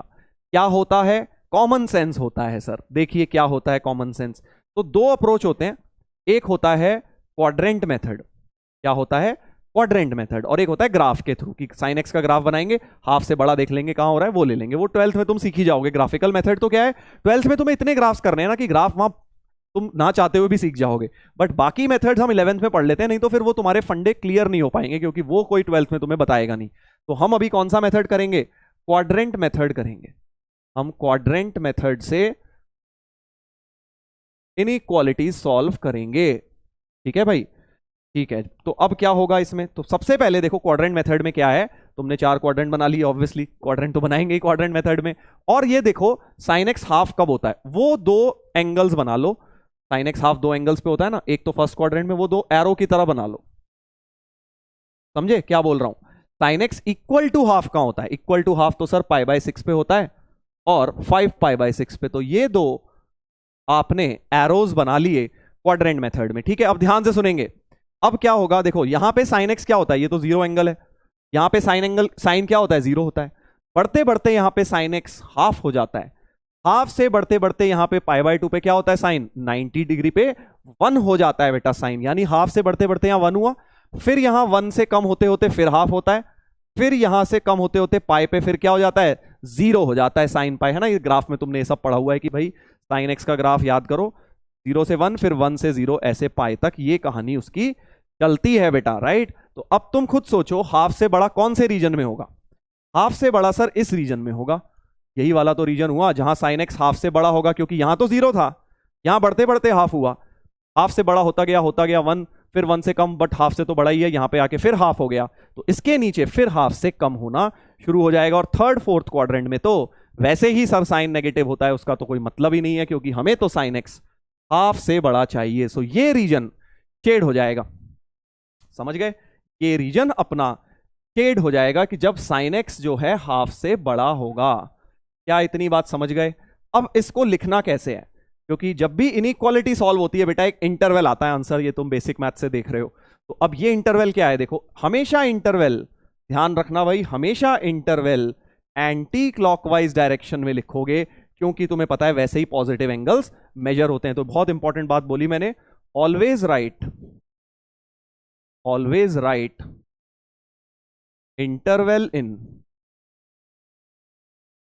Anti clockwise direction.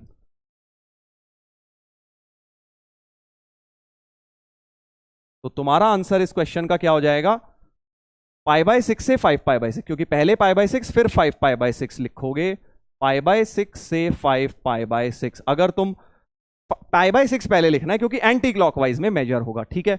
अब एक और मजे की बात, सर इसमें तो जनरल सोल्यूशन आनी चाहिए, क्योंकि याद करो जब साइन एक्स हाफ होता था तो तुम पाई बाय 6 कहते थे, तो मैं कहता था नहीं भाई घूम के फिर आएंगे, नहीं भाई घूम के फिर आएंगे, बार बार घूम सकते हैं, तभी तो जनरल सोल्यूशन आया भाई। ये चैप्टर ही पूरा बेचारा इसीलिए है क्योंकि जनरल सोल्यूशन नाम की एक चीज होती है। तो अब क्या इन इक्वेशन में जनरल नहीं होगी, होगी बेटा, इन इक्वेशन में जनरल कैसे होगी, बहुत ही बढ़िया फंडा बता रहा हूं, तुम्हें कुछ नहीं करना यार। इन इक्वेशन में तुम्हें क्या करना है, तुम्हें एक जलेबी में निकाल देना है, एक जलेबी मतलब एक साइकिल, 0 से 2 पाए में तुमने निकाल दिया है ना, ये 0 था यहां तक है, नीचे तो वैसे ही नहीं आएगा, तो 0 से 2 पाए में इतना ही सॉल्यूशन आएगा। और अब क्या करो, इस इंटरवल में 2n पाई ऐड कर दो टू गेट जनरल सॉल्यूशन।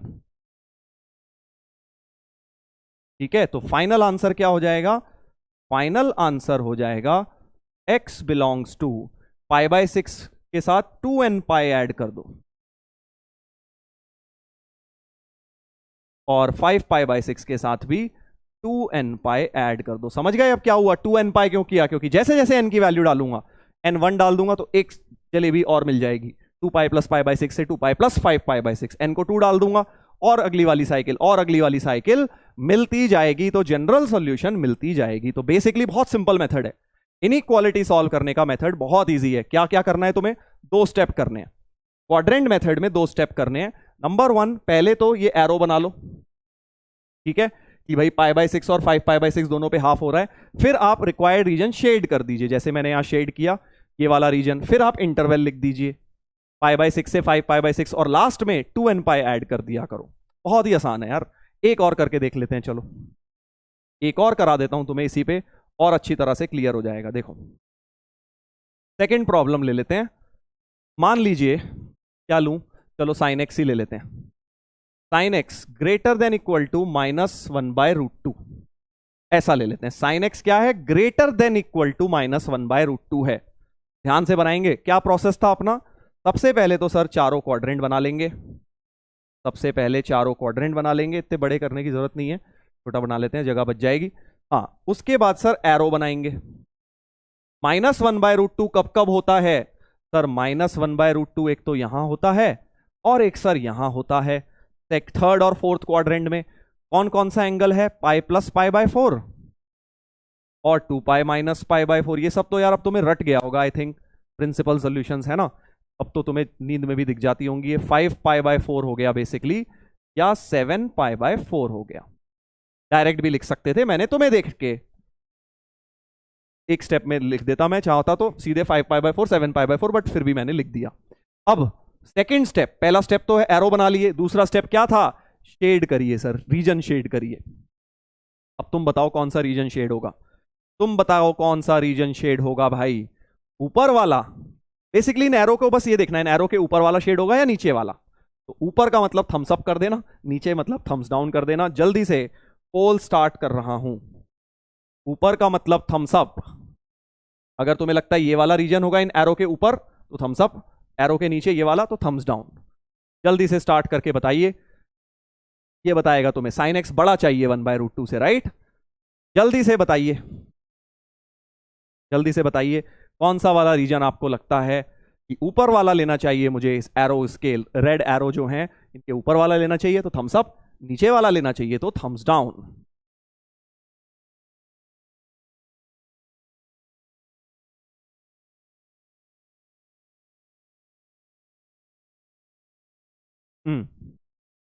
देखते हैं क्या बोलती है जनता की आवाज। 68% कह रहे हैं ऊपर और बाकी कह रहे हैं नीचे। तो देखो भाई करेक्ट क्या है मैं बता देता हूं। हम चाहते हैं sin x बड़ा हो। अब यार तुम कॉमन सेंस लगाओ ना, sin x अगर बड़ा है तो पॉजिटिव वाला अलाउड है कि नहीं है भाई। यहां पे तो sin x 1 होता है ना, क्या ये लेना चाहिए sin x 1 मतलब 1 इज ग्रेटर देन -1/√2। सही बात है। तो ओरली समझो क्या बता रहा हूं। मैं कह रहा हूं अगर तुम कह रहे हो ऊपर वाला लेना है तो यहां तो sin x क्या होता है, 1 होता है, या positive. Positive greater than negative तो ट्रू होता है ना भाई। sin x अगर तुम्हें -1/√2 से बड़ा चाहिए यानी sin x पॉजिटिव तो चलेगा ना अपना। तो यार नीचे वाला क्यों कह रहे हो, ऊपर वाला ही तो होगा ना। तो ये वाला रीजन अपना आंसर है, क्योंकि मैंने यहां sin x ग्रेटर देन 1/√2 लिखा है। यही लेस होता तो नीचे वाला करना पड़ता, राइट। क्योंकि हमें अब क्या चाहिए, sin x को 1/√2 से बड़ा चाहिए। तो यहां पर तो बड़ा है ही, क्योंकि यहां तो पॉजिटिव ही है यार, सिंपल इतना ही देख लो। हाँ, ऊपर वाला एरिया आएगा। Very good. चलिए तो अब इंटरवल लिखूंगा। इंटरवल लिखने के लिए बेटा मैंने यहां एक बहुत इंपॉर्टेंट स्टेप लिखा है।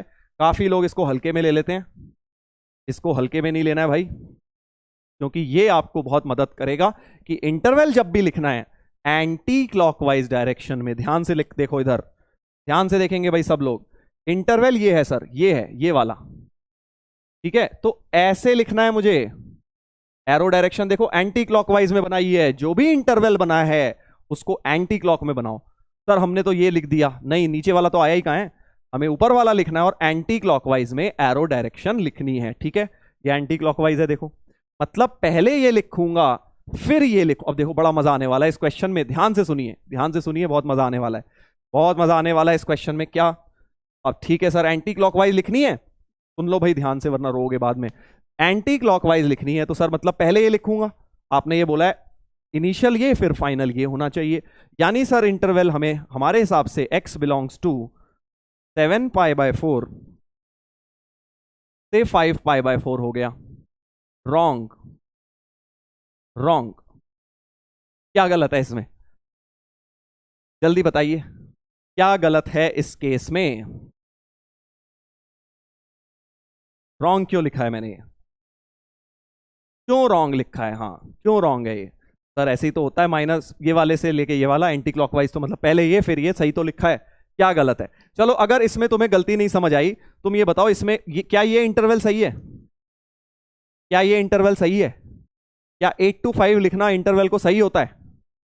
जल्दी बताओ, क्या 8 to 5 किसी इंटरवल को, कोई इंटरवल लग रहा है 8 to 5 लिखना सही है? क्या पहले वाला बड़ा हो सकता है कभी भी इंटरवल में?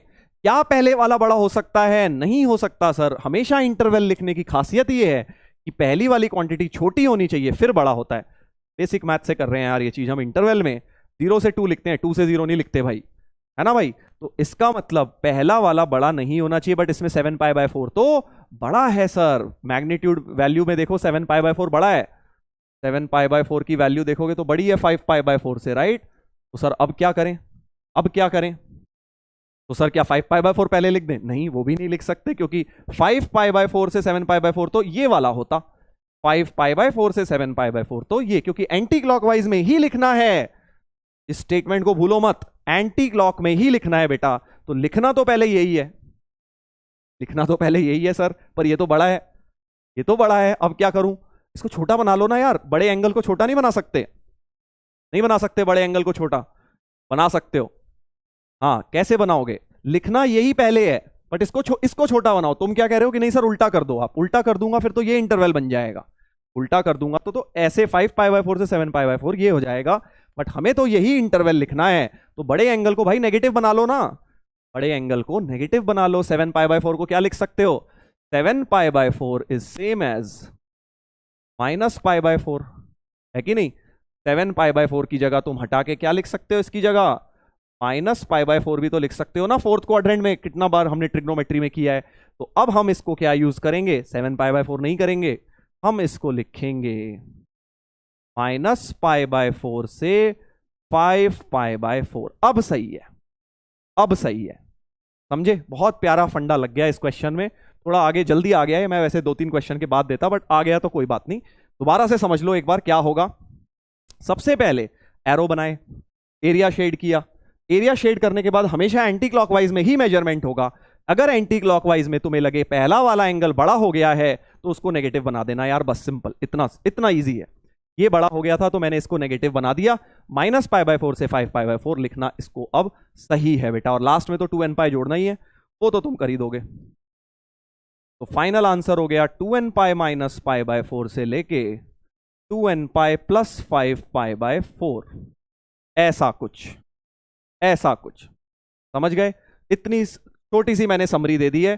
दोबारा से बोल रहा हूं बेटा, जिनके दिमाग थोड़ा सा स्लो चलता है, सबसे पहले एरो बनाएंगे, नंबर 1।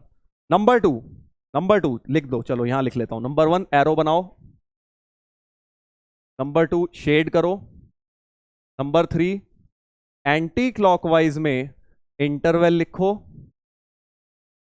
और अगर पहला एंगल बड़ा है तो उसको नेगेटिव बना लो, बस इतनी सी तो बात है। और फोर्थ पॉइंट है ऐड 2nπ। बस ये 4 स्टेप कर दोगे तुम्हारी सारी ट्रिग्नोमेट्री की इक्वेशन सॉल्व हो जाएंगी। ठीक है, चलो अब देखते हैं एक आध क्वेश्चन और, एक और क्वेश्चन देख लेते हैं। क्वेश्चन ले लेते हैं cos x का ले लेते हैं अब इस बार, राइट? sin x के तो 2 ले लिए, अब एक cos x का ले लेते हैं, क्योंकि हमारा जो फर्स्ट मेथड है वो साइन और कॉस दोनों के लिए है, ये वाला मेथड दोनों के लिए। सर tan हो गया तो अभी tan में भी कर लेंगे। पहले साइन कॉस पर, हाँ पहले साइन कॉस की हम बात कर लेते हैं। मान लीजिए cos x less than equal to 1/√2 ले लेता हूं। cos x less than equal to 1/√2, simple सी equation, cos x less than equal to 1/√2। Sir quadrant बनाएंगे, एरो बनाएंगे, जल्दी बताओ एरो क्या है, तुम लोग बताओ। 1/√2 के एरो क्या होते हैं सर? π/4 होता है और एक फोर्थ क्वाड्रेंट में भी होता है, तो π/4 होता है और 2π माइनस π/4 यानी 7π/4 होता है सर। ठीक है भाई, इतनी बात तो सही है, इतनी बात तो सही है सर, है ना भाई? ठीक है सर, अब क्या होगा? अब क्या होगा? कौन सा रीजन शेड होगा? सेकंड स्टेप क्या है? एरो बनाने के बाद शेड करना है तुमको। कौन सा रीजन शेड होगा आप जल्दी से बताओ। अगर राइट वाला लग रहा है, देखो राइट, ये है राइट, ये है लेफ्ट, या तो एरो के ये राइट वाला होगा ये, या ये लेफ्ट वाला होगा। तो फिर से मैं तुमसे पूछ रहा हूं बेटा पोल में कि एरो के राइट का मतलब थम्स अप कर देना, थम्स अप मतलब तुम्हें लगता है राइट वाला है, और लेफ्ट वाला है तो थम्स डाउन कर देना। लेफ्ट मतलब इस एरो के इधर वाला, राइट वाला लगता है तो थम्स अप कर देना, नहीं तो थम्स डाउन। जल्दी से बेटा पोल में सब लोग बताएंगे। बताइए पोल में, बताइए कि आपको क्या लगता है, राइट वाला एरिया, यानी राइट मतलब ये वाला है और लेफ्ट मतलब ये वाला पूरा, ठीक है जी? तो थम्स अप का मतलब आपको राइट लग रहा है, थम्स अप का मतलब, थम्स डाउन का मतलब लेफ्ट लग रहा है। जल्दी बताइए।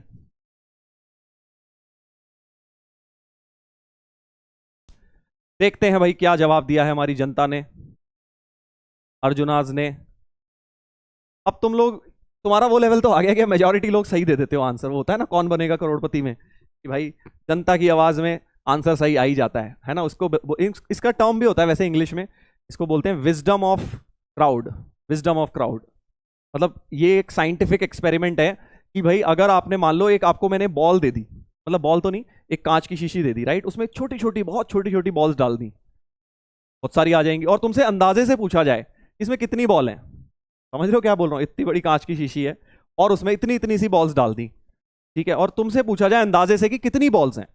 तो मजे की बात यह है कि जितने ज्यादा लोगों से हम पूछेंगे, करेक्ट आंसर के पास आ जाएगा एवरेज आंसर। सोच पा रहे हो तुम क्या बोल रहा हूं मैं? ये है साइकोलॉजिकल एक एक्सपेरिमेंट होता है, इसको बोलते हैं विजडम ऑफ क्राउड, कि भाई जनता की जो आवाज होती है वो एक्चुअली सही आंसर की तरफ चले जाने लगती है। जितना आप सैंपल स्पेस बढ़ाएंगे, जितने ज्यादा लोगों से पूछते जाएंगे, तो आप चाहे वो तुक्का ही मार रहे हो तो वो तुक्का भी सही डायरेक्शन में जाने लगेगा। समझ गए क्या बोला मैंने? हाँ, तो भाई जनता ने हमारी सही जवाब दिया है। अर्जुनाज ने ए मतलब राइट साइड का शेडिंग होगा। कुछ लोग हंस रहे हैं, हंसने वाली बात नहीं है, सही है। विजडम ऑफ क्राउड बोला जाता है इसको, ये फैक्ट है। अगर आप इसके बारे में पढ़ेंगे तो आपको पता लग जाएगा दैट ये एक्सपेरिमेंट किया गया है, एक्चुअल में किया गया है। दुनिया में तुम्हें पता है ना, बहुत वेल्ले लोग हैं, एक शीशी में डाली बॉल्स इतनी छोटी छोटी और बहुत सारे लोगों से पूछा, बहुत सारे लोगों से पूछा, और उसके बाद सही आंसर की तरफ जब एवरेज देखा तो सही आंसर की तरफ जाने लग गया बहुत सारे लोगों का आंसर। ऑडियंस पोल, अभी काफी लोग हंस रहे हैं, उन्हें विश्वास नहीं हो रहा। तुम हंसते हो यार मेरी बात पे, हैं तुम्हें लगता है सर मजाक कर रहे हैं। मजाक नहीं है बेटा, सच है। हाँ चलिए, तो देखेंगे ध्यान से, देखेंगे भाई ध्यान से, राइट वाला एरिया ही क्यों शेड हुआ। देखो मैं ना बड़ी आसानी से देखता हूं कि कौन सा एरिया शेड होगा। मुझे पता है यहाँ पे कॉस, यहाँ पे जीरो पे क्या होता है, कॉस एक्स।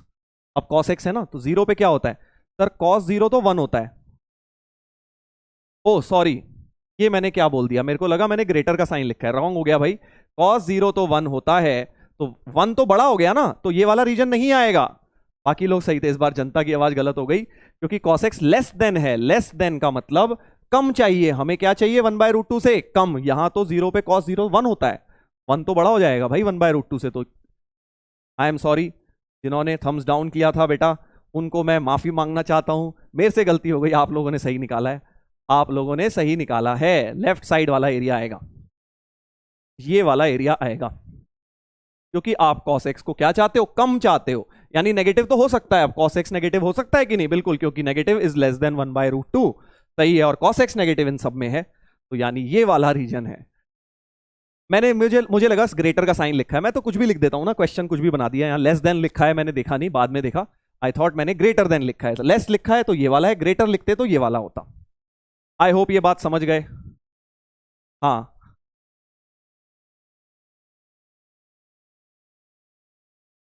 समझ गए, अब क्लियर है। हाँ, नेगेटिव वाला एरिया होगा बेटा, लेफ्ट साइड वाला एरिया होगा, क्योंकि cos x लेस रखना है हमको। क्या रखना है? लेस रखना है। cos x कम रखना है 1/√2 से। चलिए अब फिर से आगे की कहानी। Step number 3, anti clockwise. Sir इन एरो को एंटी क्लॉकवाइज लिखोगे, एंटी क्लॉकवाइज लिखोगे मतलब ऐसे लिखोगे, ठीक है? मतलब इसको पहले, इसको बाद में, इसको पहले लिखना है। सर आपकी थ्योरी गलत हो गई, एक कह रहा है। मेरी थ्योरी नहीं है यार वो, तुम ये मत गलत समझना कि मैंने बनाई है थ्योरी, जनता की आवाज वाली। मैंने नहीं बनाई, साइकोलॉजिकल ये तो मॉडल्स हैं जिसने बनाए हैं, साइकोलॉजी वाले लोग होते हैं, उन्होंने बनाया है, मैंने नहीं बनाई। हाँ, इस बार विजडम ऑफ क्राउड गलत हो गया, सही बोल रहे हो। तो इसका मतलब इस वाले क्राउड में विजडम आया नहीं है उतना, समझ गए ना? तुम लोगों में अभी उतना विजडम आया नहीं है बेटा, तभी तुमने गलत दे दिया। तुम मेरे को फंसा ही नहीं सकते बेटा। तुम अगर ये सोच रहे हो कि हम सर को फंसा लेंगे तो तुम गलत फहमी में हो बेटा। हाँ, तो π/4 से 7π/4, π/4 से 7π/4 इंटरवल हो जाएगा। एक कह रहा है जनता बेवकूफ है। नहीं नहीं, बेवकूफ नहीं है यार, आसपास ही तो थे 45। हाँ, शाबाश, बहुत बढ़िया। एक अभी भी पूछ रहा है सर नेगेटिव वाला क्यों, ये वाला एरिया क्यों? अरे भाई इधर cos x नेगेटिव होता है, ऐसे सोच ले। और क्या cos x नेगेटिव अलाउड है? हाँ सर, क्योंकि नेगेटिव लेस देन पॉजिटिव, ये तो बचपन से सीखते आए हो ना भाई कि नेगेटिव छोटा होता है पॉजिटिव से। जी सर, नेगेटिव छोटा होता है सर, तो इसका मतलब cos x नेगेटिव अलाउड है, और cos x नेगेटिव यहां यहां होता है, तो ये वाला रीजन ले लेंगे। ऐसे सोच लिया करो, सबसे आसान है। हाँ, सबसे आसान ऐसे ही है।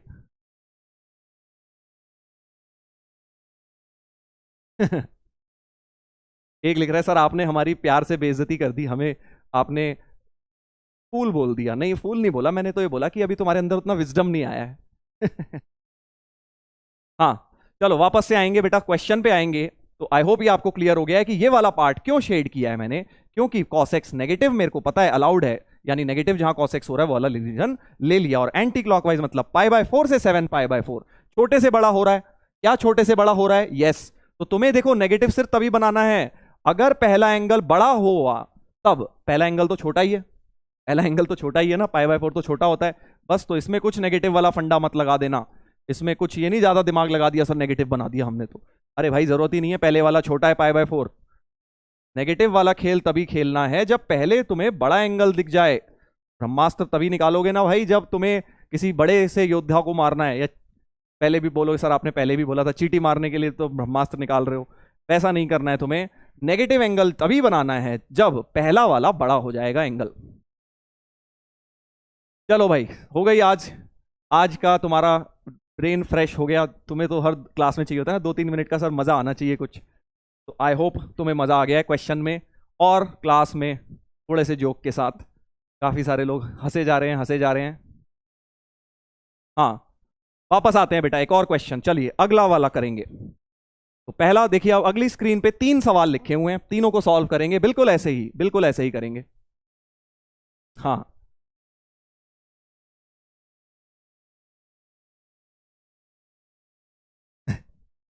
चलो इधर देखो, cos x greater than equal to half, तो बिल्कुल ऐसे ही cos x हाफ के एरो बनाओ। अब खुद से करो बेटा नोटबुक में जल्दी से, अगर आपको क्लियर हो गया है तो अब आप कर सकते हो। cos x हाफ का एक एरो ये होता है, एक एरो ये होता है, एक होता है सर π/3, एक 2π माइनस π/3 यानी 5π/3। और अब कौन सा शेड होगा? अब बताओ, अब बताओ जरा, राइट या लेफ्ट? राइट मतलब ये, लेफ्ट मतलब वो। राइट मतलब एरो अप, और लेफ्ट मतलब एरो डाउन। मतलब थम्स अप कर देना अगर तुम्हें लगता है राइट वाला एरिया, लेफ्ट वाला लगता है तो थम्स डाउन कर देना। जल्दी से पोल शुरू कर रहा हूं, जल्दी से मैं पोल शुरू कर रहा हूं। हाँ,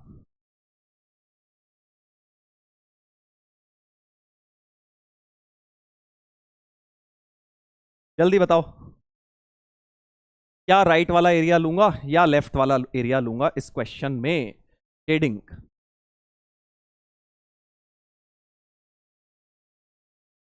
हाँ, area shading depends on sign of inequality, बिल्कुल सही बात। आपको ये पता लगाना है कहां पे cos x हाफ से बड़ा होगा। राइट साइड में होगा या लेफ्ट साइड में होगा? cos x हाफ से बड़ा। बड़ा इजी है यार, कॉमन सेंस से दिख जाएगा तुम्हें, इनइक्वालिटी साइन देखते ही तुम समझ जाओगे।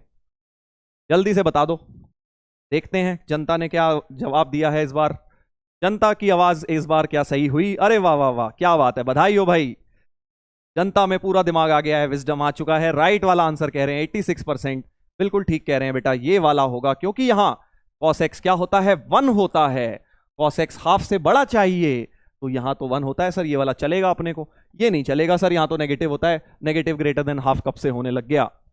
बहुत बढ़िया, शाबाश। तो बस अब स्टेप नंबर 2 हो गया। स्टेप 3, इसको एंटी क्लॉकवाइज में लिखूंगा सर। तो अब 5π/3 से π/3, ये कहानी तो गलत हो गई सर, कहानी में ट्विस्ट आ गया। ब्रह्मास्त्र निकालने का समय आ चुका है। 5π/3 की जगह -π/3 लिखूंगा, ताकि छोटे से बड़ा। तो -π/3 से लेके +π/3 क्लोज्ड ब्रैकेट और ऐड 2nπ कर दीजिए लास्ट में।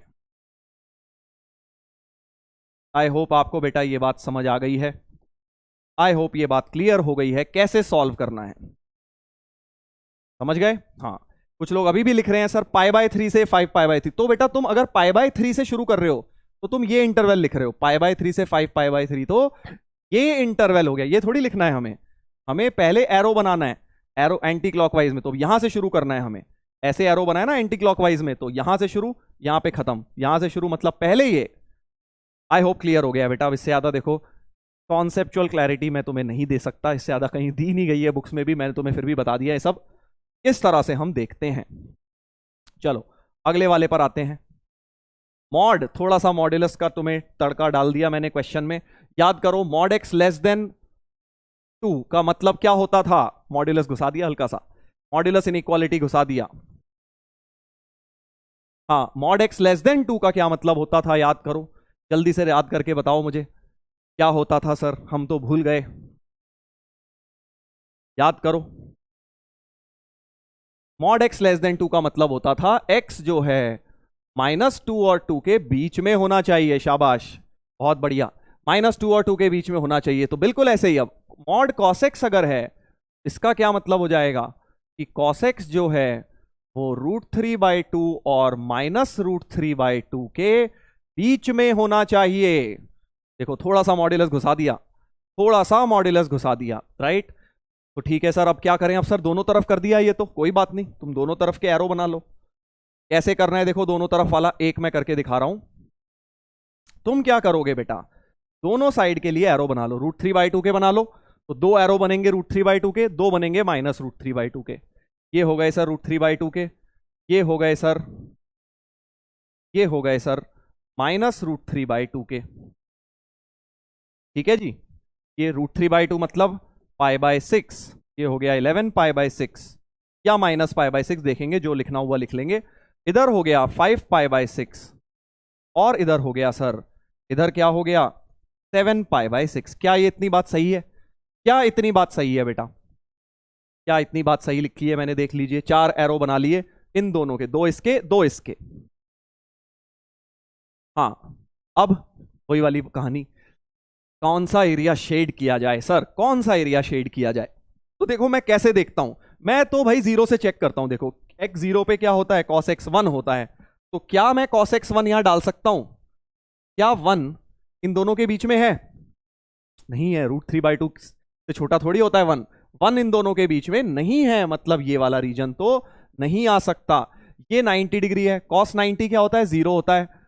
0 इन दोनों के बीच में आ रहा है, यानी ये वाला रीजन होना चाहिए, 90 वाला रीजन होना चाहिए। देखा मैंने कैसे रीजन देखा, 0 या 90 को पकड़ के मैं रीजन चेक कर लेता हूं बस।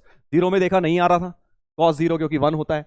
90 पे देखा cos 0, cos 90 तो 0 होता है। 0 lies between this and this, यानी 90 वाला रीजन हो जाएगा। 90 जैसे हो गया वैसे ही 270 पे भी cos 0 होता है, ये रीजन भी हो जाएगा। तो 2 रीजन आ गए इस बार क्या हो गया? 2 रीजन आ गए बस। अब तो बेटा लास्ट अपना काम एरो देखेंगे। हम क्या करेंगे? एरो देखेंगे सर एंटी क्लॉकवाइज में। इस रीजन को लिखेंगे एंटी क्लॉक, ये एंटी क्लॉक है, ये वाला है ये एंटी क्लॉक। ये एरो बना लिया करो जरूर, नहीं तो गलत हो जाएगा। समझ गए? तो बस पहला इंटरवल है π/6 से 5π/6, π/6 से 5π/6। यूनियन। अच्छा एक और चीज, यहां इस बार ओपन है, ध्यान दीजिए, इस बार सिर्फ लेस और ग्रेटर के साइन हैं, तो तुम ब्रैकेट्स ओपन रखोगे।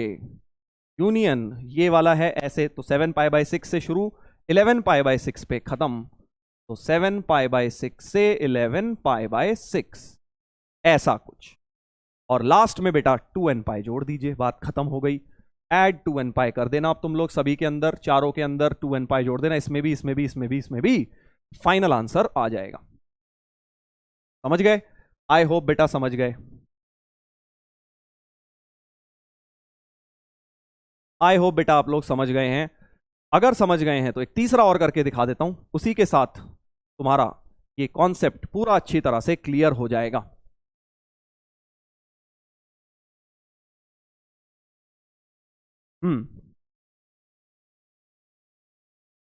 सर हार्ड लग रहा है बेटा, अभी रुक जाओ, अभी रुक जाओ। सर यहां cos x इक्वल टू 1 हो सकता है, हाँ cos x 1, हाँ लेंगे ना, तभी तो जीरो, cos 0 पे तो 1 होता है, 0 पे, इसीलिए मैंने ये वाला एरिया शेड किया था। इस वाले में cos x को हम 1 ले सकते हैं, यानी x को 0 ले सकते हैं, बिल्कुल ठीक कह रहे हो।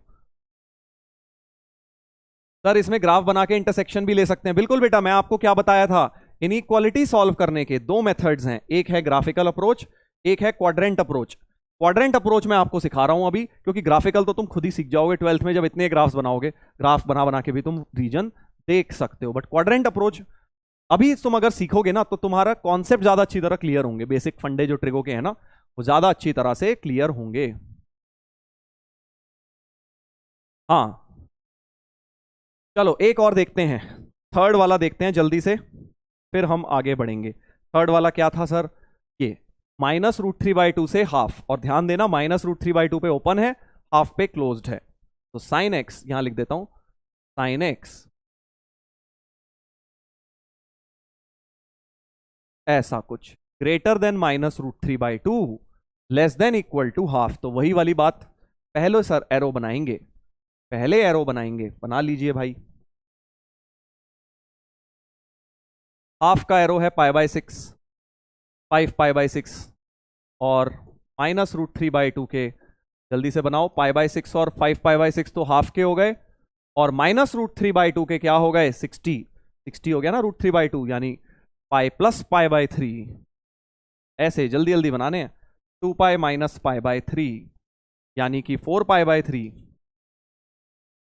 और ये कितना हो गया? 5π/3, ऐसे डायरेक्ट लिखो, या नेगेटिव π/3 देखेंगे भाई, जरूरत पड़ी तो नेगेटिव भी बना लेंगे।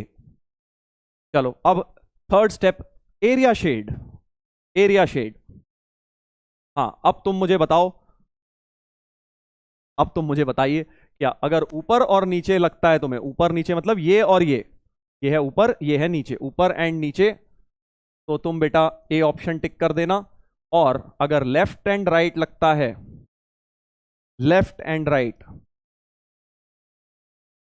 तो तुम बेटा बी ऑप्शन टिक कर देना। ठीक है भाई, इस बार मैं स्टार्ट कर रहा हूं तुम्हारा पोल, ऊपर ये वाला और ये वाला लगता है तो ए ऑप्शन, ये दोनों लगते हैं तो बी ऑप्शन टिक करोगे। पोल स्टार्ट हो रहा है, और बाकी मार्स और प्लूटो वाले तो हैं ही हमारे, सी और डी वाले, जिन्हें सी और डी टिक करने हैं, दो क्वेश्चन ऑप्शन दिए हैं फिर भी। हाँ जल्दी से बताइए।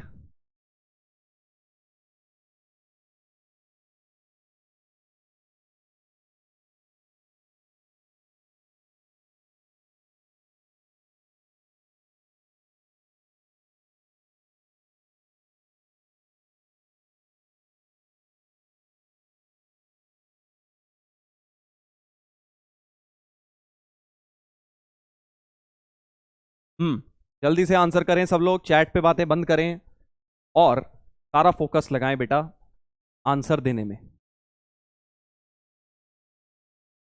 एक कह रहा है बाहर वाला, भाई कौन सा एरिया आ गया? ऊपर नीचे ये चार ही तो हैं, ऊपर नीचे लेफ्ट राइट, इसके बाहर कौन सा है? दुनिया के बाहर निकल गए तुम तो बेटा प्लूटो वाले हो पक्का। हाँ चलिए तो स्टार्ट करेंगे हम, कौन सा एरिया होगा? तो देखो मैं तो एरिया को वहीं से देखता हूं कि यार क्या जीरो वाला एंगल आ रहा है, क्या जीरो, साइन जीरो क्या होता है? साइन जीरो तो जीरो होता है, क्या जीरो इन दोनों के बीच में है? हाँ सर बिल्कुल है, तो यही वाला एरिया तो होगा, क्योंकि साइन जीरो जीरो होता है और जीरो तो इनके बीच में है, और ऐसे ही साइन 180 भी जीरो होता है, ये वाला भी एरिया आ गया, खत्म बात। तो बेसिकली आंसर होना चाहिए B, left right. Left right होना चाहिए आंसर, लेफ्ट राइट होना चाहिए। शाबाश, 71% लोगों ने सही बता दिया है। मार्स के लोग बढ़ते जा रहे हैं, जनसंख्या बढ़ रही है। मार्स की 2%, 2.3, और प्लूटो वालों की 1.32 हो गई है। ए और बी ऑप्शन है बेटा, 2 ऑप्शन है क्वेश्चन में, और सी डी टिक कर रहे हो तो तुम मार्स और प्लूटो के ही होगे, क्योंकि तुम्हें भाषा समझ तो आ नहीं रही।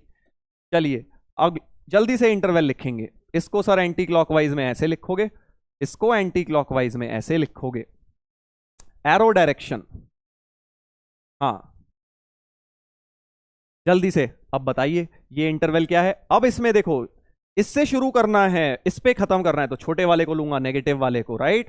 तो -π/3 से π/6, समझ गए, क्योंकि मुझे इससे जाना था, यहां से यहां जाना है, इससे स्टार्ट करना है, इससे स्टार्ट करना है, मतलब छोटा वाला एंगल लूंगा। 5π/3 तो 300 डिग्री बहुत बड़ा है, 300 से 30 डिग्री कोई इंटरवल मतलब ही नहीं बना, तो मैं छोटा वाला एंगल उसको बना दिया। और ओपन क्लोज का ध्यान रखेंगे भाई, हाफ पे क्लोज था तो π/6 पे क्लोज, -√3/2 पे ओपन, यूनियन।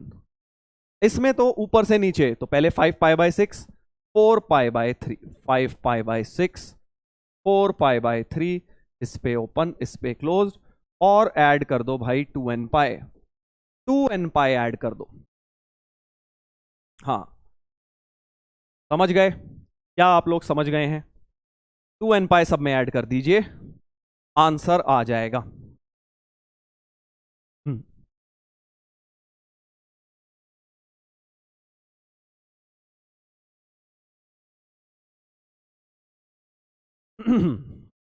तो आई होप अब आपको बेटा क्लियर हो गया है कि साइन और कॉस की इनइक्वालिटी कैसे सॉल्व होती हैं।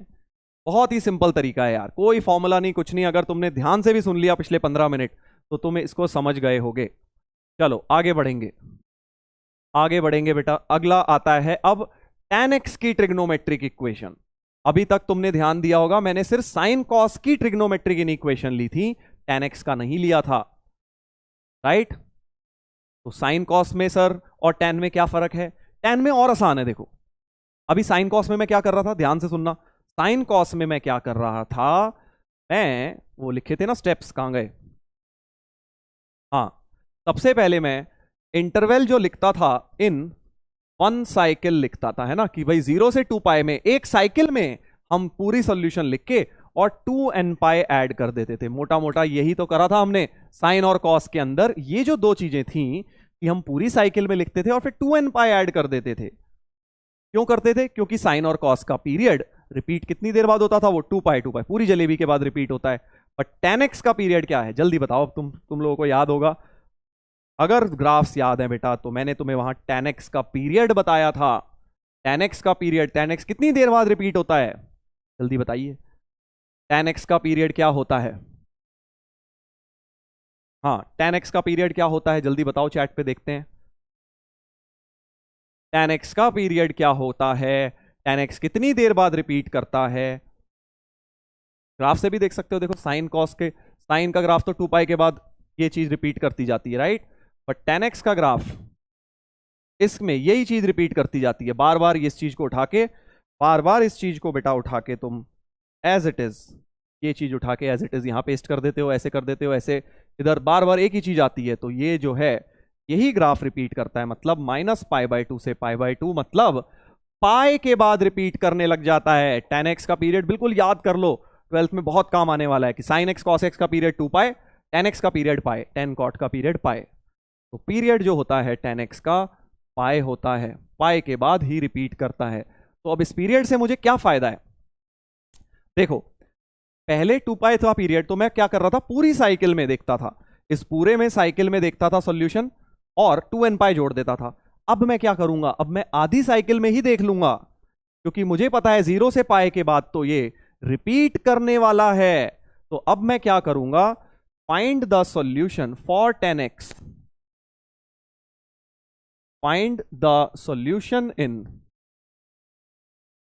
Half cycle. हाफ साइकिल मतलब 0 से 2π जो फुल होती थी, अब उसको आधी साइकिल 0 से π समझ लो जैसे, उसमें करिए और ऐड कर दोगे इस बार nπ to get general solution. तुम्हें कोई जरूरत नहीं है पूरी साइकिल में निकालने की, टाइम बर्बाद करने की, क्योंकि tan x का पीरियड n पाई है तो हम उसको बेटा यूज करेंगे, राइट। n पाई ऐड करेंगे तो बस फर्क इतना सा है, साइन कॉस में क्या था, पूरी साइकिल में निकाल के 2n पाई जोड़ते थे, इसमें आधी साइकिल में निकाल के n पाई जोड़ देंगे, ज्यादा छोटा पड़ेगा हमारे को, tan x की इक्वेशन सॉल्व करनी ज्यादा सिंपल होंगी, ठीक है। चलिए पिछले वाले क्वेश्चन में कुछ लोग कह रहे हैं सर ओपन क्लोज कैसे हुआ, हमें समझ नहीं आया। मेरे भाई यहां पर क्या है, ओपन है ना भाई, -√3/2, तो -√3/2 किस पे आया था, इस पर और इस पर, तो इन दोनों को ओपन कर दिया बेटा, देखो -π/3 को और 4π/3 को ओपन कर दिया। हाफ पर क्या था, क्लोज, हाफ इन दोनों पे आया था, उन दोनों को क्लोज रख लिया। बस भाई इतना सिंपल सा ही तो है, हाँ भाई इतना ही सिंपल है। अगर सर यहां भी ओपन होता यहां भी तो सबको ओपन कर देते, बस इतना सा। चलिए वापस आ जाते हैं tan x पे। तो tan x का मैं आपको बता रहा था कि भाई आधी साइकिल में निकालोगे और n पाई जोड़ दोगे। चलो एक क्वेश्चन से समझाता हूं।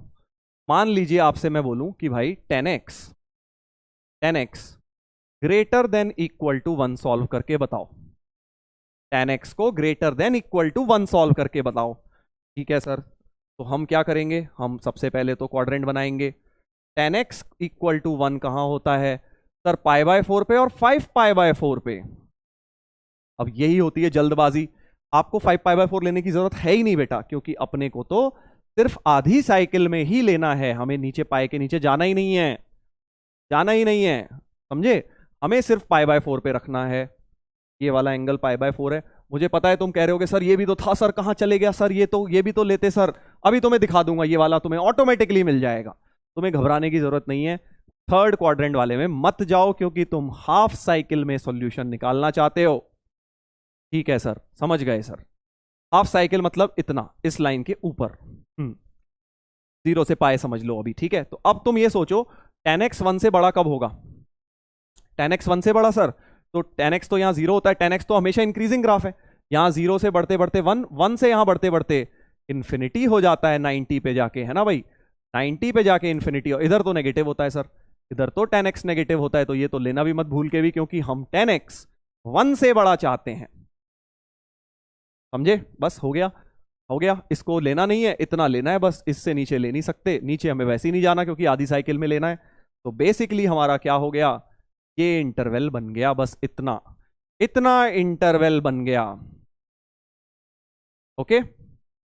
अब तुम चाहो तो ग्राफ से भी कर सकते थे यार, ग्राफ से और इजी लगेगा एक्चुअली, बट फिर फंडे सीख नहीं पाओगे ये सब। तो 1 से बड़े में मतलब क्या हो गया, π/4 से लेके π/2।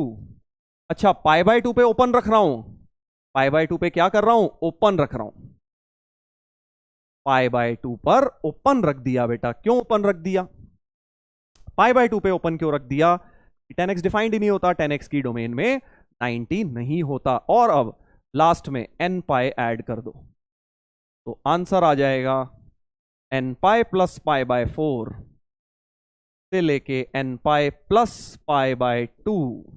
ये फाइनल आंसर हो गया, ये बेटा फाइनल आंसर हो गया, समझ गए, ये फाइनल आंसर हो गया।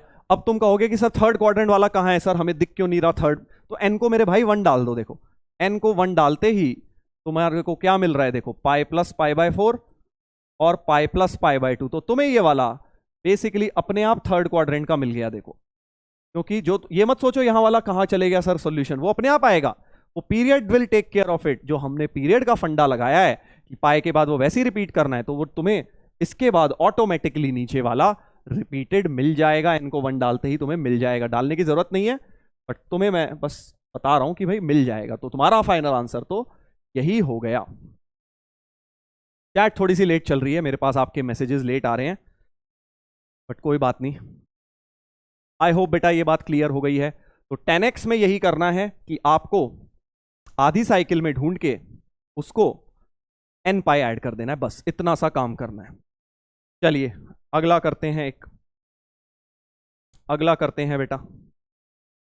चलिए ये वाले 4 क्वेश्चंस हैं, इसके साथ इसे कंक्लूड करेंगे, जितने हो पाएंगे अभी ठीक है, नहीं तो बाकी कल कर लेंगे। फर्स्ट क्वेश्चन देखिए, फर्स्ट वाला है tan x जो है 1/√3 से 3√3 ठीक है सर, तो फर्स्ट वाले का जल्दी से बनाओ। अब तुम बना सकते हो बेटा खुद से भी,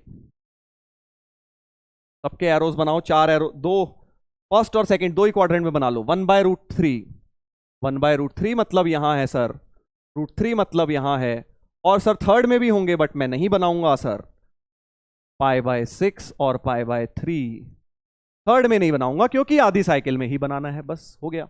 और अब इनके बीच में रहना है, तो यहां से 10x बढ़ते बढ़ते 1/√3 इंक्रीजिंग ही है, तो इसके बीच में ही रहेगा, क्योंकि यहां तो 10x 0 होता है, वहां इन्फिनिटी होता है, दोनों ही नहीं चाहिए, तो बीच में ही रह पाएंगे हम, बीच में ही रह पाएंगे, यानी कि π/6 से लेके π/3 ये वाला ओपन, 1/√3 वाला और √3 π/3 वाला क्लोज्ड, n पाई जोड़ दो, सो n पाई प्लस π/6 से लेके n पाई प्लस π/3 इस पे क्लोज्ड। फाइनल आंसर हो गया बेटा, बहुत आसान, बहुत ही आसान था, कुछ भी नहीं था इसके अंदर, इजीली सॉल्व हो गया। सेकंड पर आते हैं, सेकंड बड़ा इंटरेस्टिंग है भाई, 10x less than equal to 1।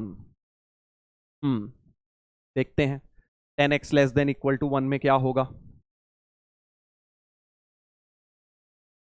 10x less than equal to 1 में sir 10x less than equal to 1, तो पहले तो 10x इक्वल टू 1 बना लेता हूं, π/4, और इधर बनाओगे नहीं सर आप थर्ड में, हमें पता है। अब ध्यान से सुनना, बड़ा मजा आएगा, अब बहुत मजा आएगा बेटा।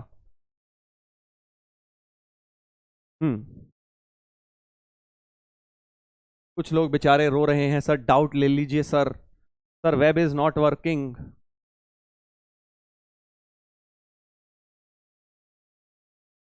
अच्छा, ये बहुत बढ़िया क्वेश्चन पूछा है, काफी बच्चों का बेटा आता है। हर्ष ने पूछा है, सर हम अपना 100% कैसे दें, पढ़ने का मन तो करता है लेकिन मन नहीं लगता है सर। बहुत प्यारा क्वेश्चन है ये, बट इसका आंसर मैं, मुझे लग रहा था ये एक दो महीने बाद आएगा तुम्हारे पास ये क्वेश्चन, बट थोड़ा जल्दी आ गया।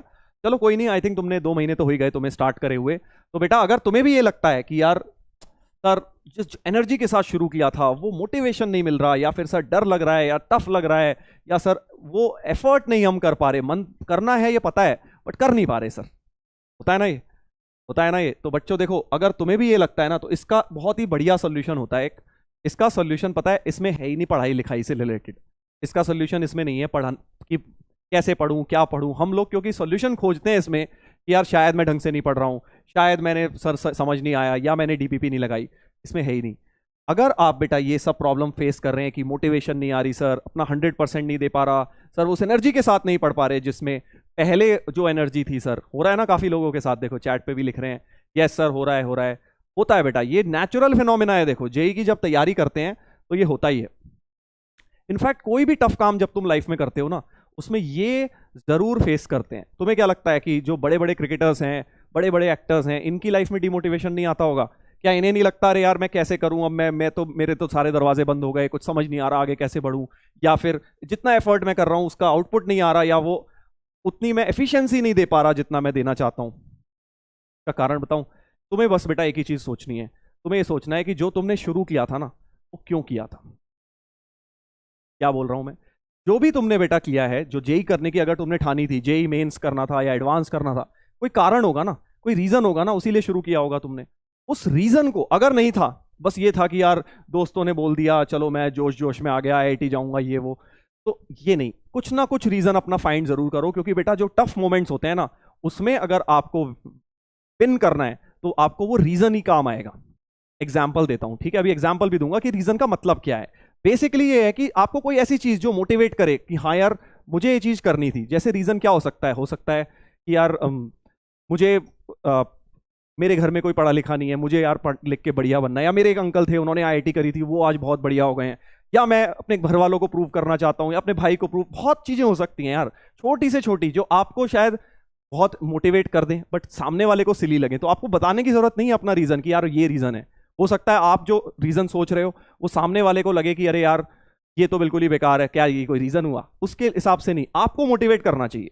अगर वो रीजन ऐसा है कि तुम्हें वो मोटिवेशन देता है, वो तुम्हारी रातों की नींद को तुम्हें जगा के रखता है और तुम्हें एफर्ट करने के लिए बेटा दोबारा से जगाता है, तो उस रीजन को जरूर ढूंढिए। तो आज सभी बच्चे इस चीज को मैं ये नहीं बोल रहा अभी अभी आंसर करो, काफी लोगों का मैं देख रहा हूं कि भाई चैट पे रिप्लाई कर रहे हैं कि हाँ सर ये रीजन है वो रीजन है।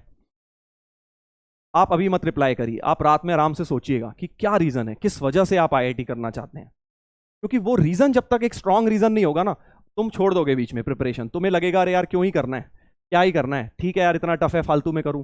मनी, काफी लोग कह रहे हैं sir money, BMW, money can not be a reason to crack IIT.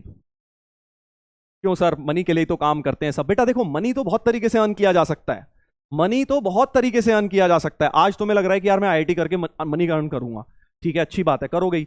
But तुम्हें मान लो ये लगने लगे 2 महीने बाद, अरे यार आईआईटी के बिना भी तो मनी अर्न किया जा सकता है, वो मेरे अंकल हैं वो देखो वो तो आईआईटीएन नहीं है, उनके पास तो इतना मनी है। तो money can never be a reason for you to clear IIT, क्योंकि मनी तो बहुत तरीके से कमाया जाता है बेटा, नॉन आईआईटीएंस भी कमाते हैं। ठोस रीजन होना चाहिए जो तुम्हारे दिल पे लगी हुई हो, कोई बात ऐसी इमोशनल कोई तुम्हें कर दे। या कई काफी लोगों के लिए होता है यार पेरेंट्स, यार मम्मी पापा ने का सपना है यार उनके लिए करके दिखाना है, उन्होंने मेरे लिए इतना किया है और वो ये चाहते हैं कि मैं ये करके दिखाऊं। तो अगर आप उस लेवल तक बेटा अपने माँ बाप के लिए फील करते हैं तो ये भी एक रीजन हो सकता है, ठीक है।